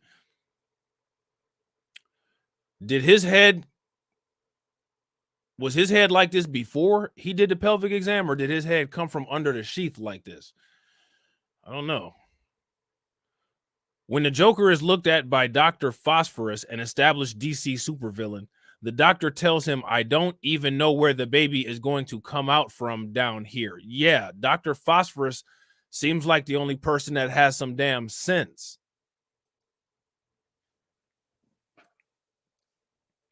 Dr. Phosphorus told him right. Because I don't know either. And I took 2 anatomy classes. Yeah, he looked like he's shocked, and he looked like he's still plugged into the wall. You know what I'm saying? Oh, look. See, I told you this was a picture of him pushing. After attempting to push, the Joker solves the mystery suddenly. Again, so we got suddenly again by suddenly vomiting up a brown substance. Oh, God. Now, in real GYN, right, if this was actual real, that either sounds like endometriosis or an ectopic pregnancy. That's what I'm trying to figure out, Kareem. Where is the doctor looking? I don't know. Because if we're dealing with a male anatomy, the way that this picture is right here, I'm gonna blow this up so y'all can see it. There's only one thing that can be going on.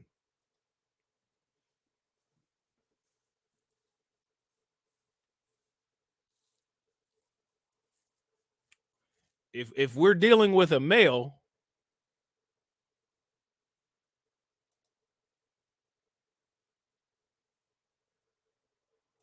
there's only one thing that can be going on from that particular position.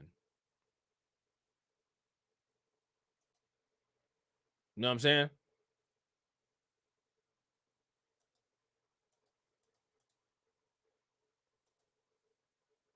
So that's weird.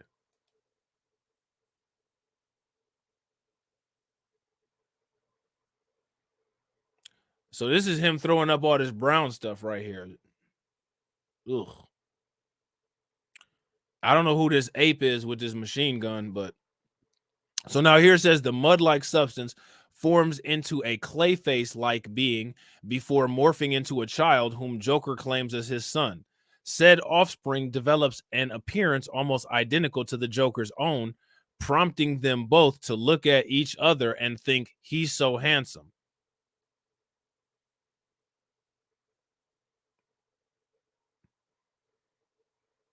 Why is Joker wearing a skirt with a so what ended up happening here? So Joker just pushed out the baby. And how the hell did the baby get in the damn closet?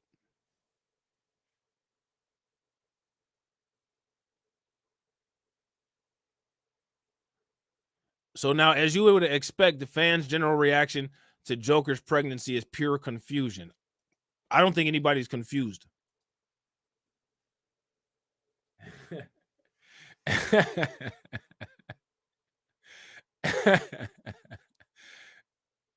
Yeah, this story is getting worse as we go. The Joker got to dress the part. He is. He got a skirt on like this. And King Kong with the clown bib on is just chilling there with a machine gun. Like what's going on with all of this? What happened here? How did we get from here in the GYN office to the place is shot up and the baby in the damn closet? Like I don't understand that, but okay. If anybody is confused about anything, that's probably where the confusion lies. Is right there. You know what I'm saying? So now here says many fans commented that comics truly have lost their way or that comics like this are why I stopped reading comics. Some on the internet are taking this odd Joker story in stride, jokingly, stating that they hope that the Joker 2 or other versions of the Joker feature the impreg arc. So I don't know what that is. A lot of fans are mentioning weird moments like this were common in the Silver Age of comics, and this Joker story is not even the weirdest thing that happens this month. What else is happening this month?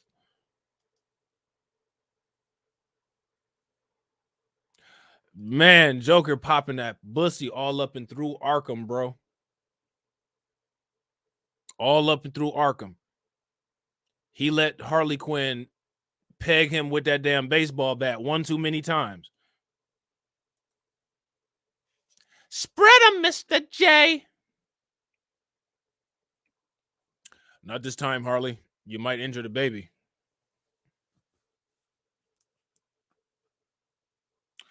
Yeah, he gonna have an OnlyFans. Only Jokes is what it's gonna be called. With him doing all kind of crazy yoga poses. Like, come on now. But I ain't trying to be funny, but the Joker looked like Bill Clinton on that picture in Jeffrey Epstein's house. Don't it? Look. Don't this look like Bill Clinton with a flamethrower and the same skirt on that he had on in that picture of Jeffrey Epstein's house?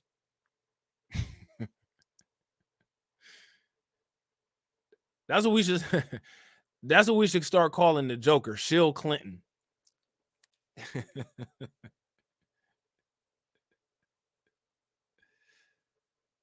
I don't know what happened, Kareem. That might be what happened. Did the Joker get clay-faced? That might be what happened. Some have seemed to miss the joke. Yeah, the Joker wasn't even laughing at this shit. So he was one of them. The Joker missed the damn shit too. And if the Joker ain't laughing at some shit, you know you did something wrong. And the whole damn series is called the Joker, the man that stopped laughing. So he already knew they was about to mess up his career. And they're attempting to politicize the comic. How? So, okay, this is what I don't like about white media and about white content. What do you mean politicize? How do you politicize the Joker having a damn child? That's not politics. You're attempting to rewrite biology. Why don't you just call it rewriting biology? You know what I'm saying? What we're going to do is we're going to rewrite biology, and we're going to say, well, anybody who talks about this stuff or who had talked about this in the past and talks about it in the ways in which it's biologically proven to be, well, we'll just call that hate speech so that people stop talking about it and talk about it in the way that we want people to talk about it now. It's the same thing that they do all the time for anything. Why are we acting like this is something new? Facts. Hey, Mr. Knickerbocker, anything they don't like is politics. And I agree. It's not funny at all. I think everybody missed the joke. Even the Joker. The Joker even missed the damn joke. I never thought that the Joker would stop laughing either until this. Now, what's going to happen next? The Riddler going to stop asking questions? You know what I'm saying? The Riddler going the day the Riddler stopped asking questions, he going to pull off his question mark Gucci blazer and end up having a bra on or something? Is that the next series that's going to come out? Is the Green Lantern's ring going to now be a cock ring or something like that? What are we doing here with these comic books? And again, when it comes to these comic books, why is it that the population at large and their outrage somehow gets redirected back at Black people as if it's us who, for one, even care about this nonsense, or for two, somehow requested this or want this to be this? They'll think they got one over on Black people and say, this is what diversity will do. This is what equity does. Anytime one of them say something like that, all that is basically, we need Jim Crow, segregation, and slavery again. Deeply layered. But again, they use these little proxy dog whistles. And not only do they use the proxy dog whistles, they try to find Black people to make Black people the face of this stuff. You know what I'm saying? You'll get a willing participant, a paid participant like Mark Lemoyce Chill. You know what I'm saying? Or Michael Eric Dyson. I can only imagine what their commentary about this would be. Could you imagine? Lala Papa says, bruh, white liberals are rats in sheep's clothing. Facts. Anybody that don't believe that, go look at Destiny. Destiny is liberal until it's time to start talking about Black content creators. Then that inner Adoso starts to seep out. You know what I'm saying? Like that vomit from the Joker's mouth. So now here it says they are attempting to suggest that this is another story attempt for DC to push social justice storylines. This is what the white population at large is calling social justice storylines. And remember, when it comes to social justice started when it comes to, the abolitionist movements with slavery and the civil rights movement and Jim Crow. So this is their way of dog whistling about black people without talking about black people. Social justice storylines like what? I don't know, like maybe Emmett Till getting justice. But now what they call actual justice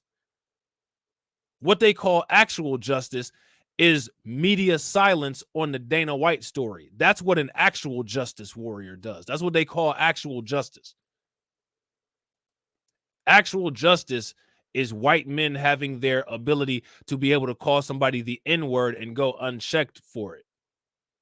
Or a white Karen to be able to Me Too a black man and say, oh, I'm just playing, after that person's been in prison their entire life or dead. That's what that means. But they're too cowardly to say it. Now, they'll sit here and say, well, we get deplatformed if we say stuff like that. We get censored if we say stuff like that because of cancel culture. If cancel culture is a real thing, how does somebody like Ben Shapiro have 5 million subscribers on YouTube? How does Matt Walsh have 2 million subscribers on YouTube?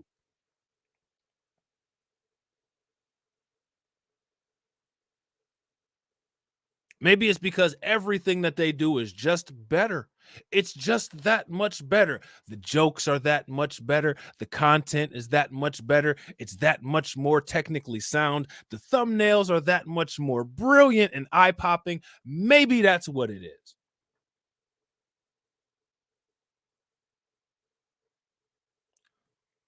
Or maybe not. But I'm sorry, if you have 1 million subscribers, if you have 500,000 subscribers, if you have, massive Instagram and Twitter accounts with hundreds of thousands of subscribers, I don't know on what world that's considered censorship, but here's a news flash for you. You're not censored.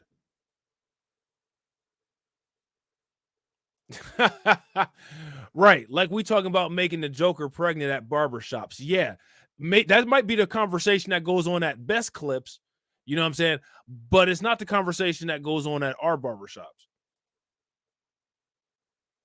Now, them Best Clips conversations versus what goes on the block, you know what I'm saying? Those are two different things. I couldn't tell you what goes on at a Best Clips besides the floor not getting swept enough.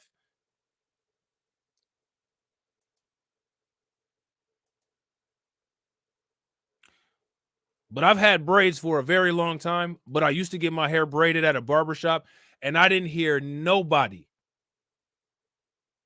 I didn't hear nobody going hard in the paint for the Joker to get pregnant. I didn't hear that. That's not something that I caught during my time at the barbershop. You know what I'm saying? So now here it says, of the many questions fans have about this backup issue is what comes next. Is surely among them. Since this story is a backup, there is no guarantee that the next issue of The Joker, The Man Who Stopped Laughing, will pick up where this one leaves off, especially giving the big cursive "the end" at the story's conclusion. Regardless, DC Comics might have a new character to play with, albeit one who may just have one of the most outlandish origin stories in comics history. Perhaps fans can expect an eventual team-up between this mini Joker and Duya Dent, who has the superhero name Joker's daughter, but is not the Joker's biological child. I bet you they do something crazy like turn that mush baby into a damn hero or something like that. And it'll end up being, it'll have damage from the Joker being a narcissist and not being a good dad, and it'll team up with Batman and Azrael, and they'll ride through Gotham City all night, and who knows, it'll probably get into a relationship with Robin, because Robin will just look at Raven and Robin will just look at Starfire and then fall in love with the damn Joker goo, because that's what goes on in comic books now. You know what I'm saying? but whatever. And Cyborg would be sitting back there, you know what I'm saying, with some red beads and rice, talking about, man, what's wrong with your ass, Robin?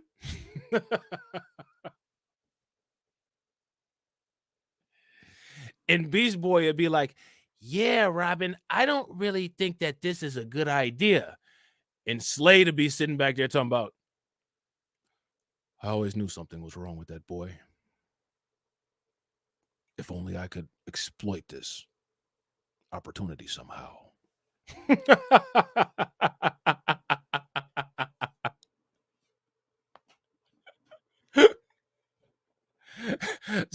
Slade be sitting back there talking about, oh, I knew that little motherfucker was funny style. It's confirmed now. Now I know it's my destiny to destroy Robin and the Teen Titans.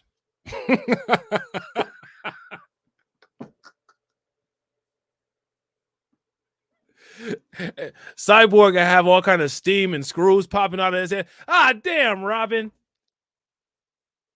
All them times hanging out, you never told me you liked Bussy.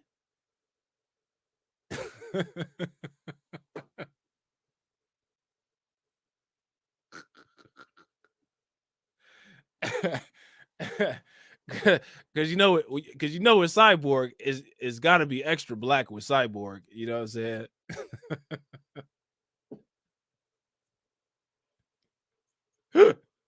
You know.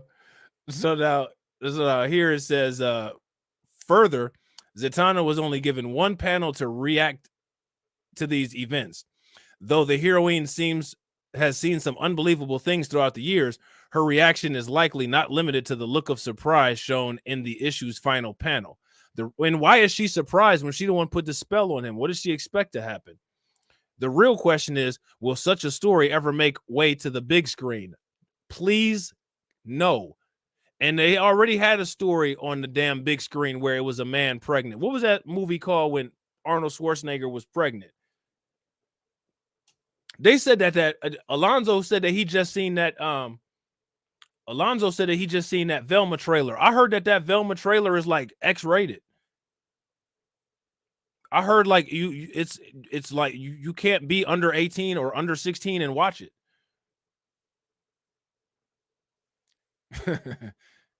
Right. That's exactly what Slade would do. Slade would have some computer hologram appear in Robin's dream talking about, Robin, are you having an identity crisis?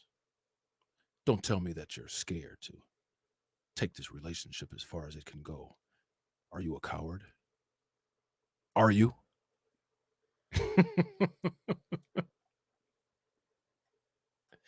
Robin wake up. Ah, damn, Slade was just here. Wake up and grab his little nunchucks and fall out the bed. Where the hell Slade at? Motherfucker keep appearing all over the goddamn place, tormenting my ass. And then he go to the graveyard and Slade grave is there and shit. He dig it all up. Slade still in the casket. He turn around and walk away. Now that you've done all this, what are you gonna do about your identity dilemma?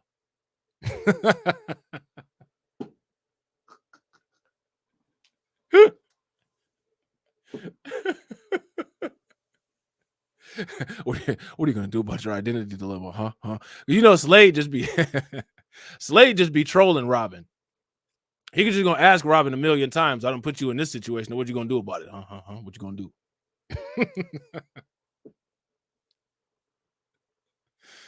Oh man, that's crazy, man.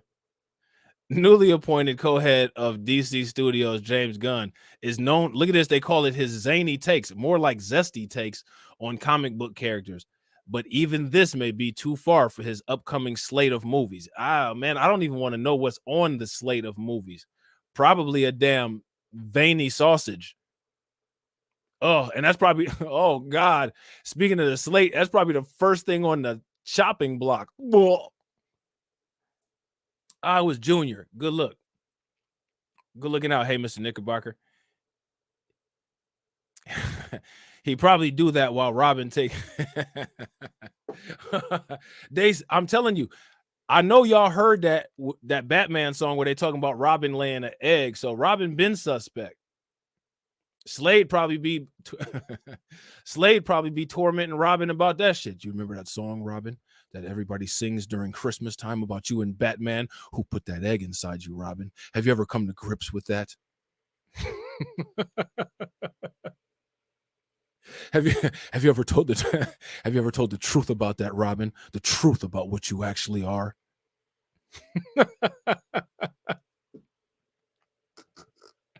So Robin been suspect since Christmas.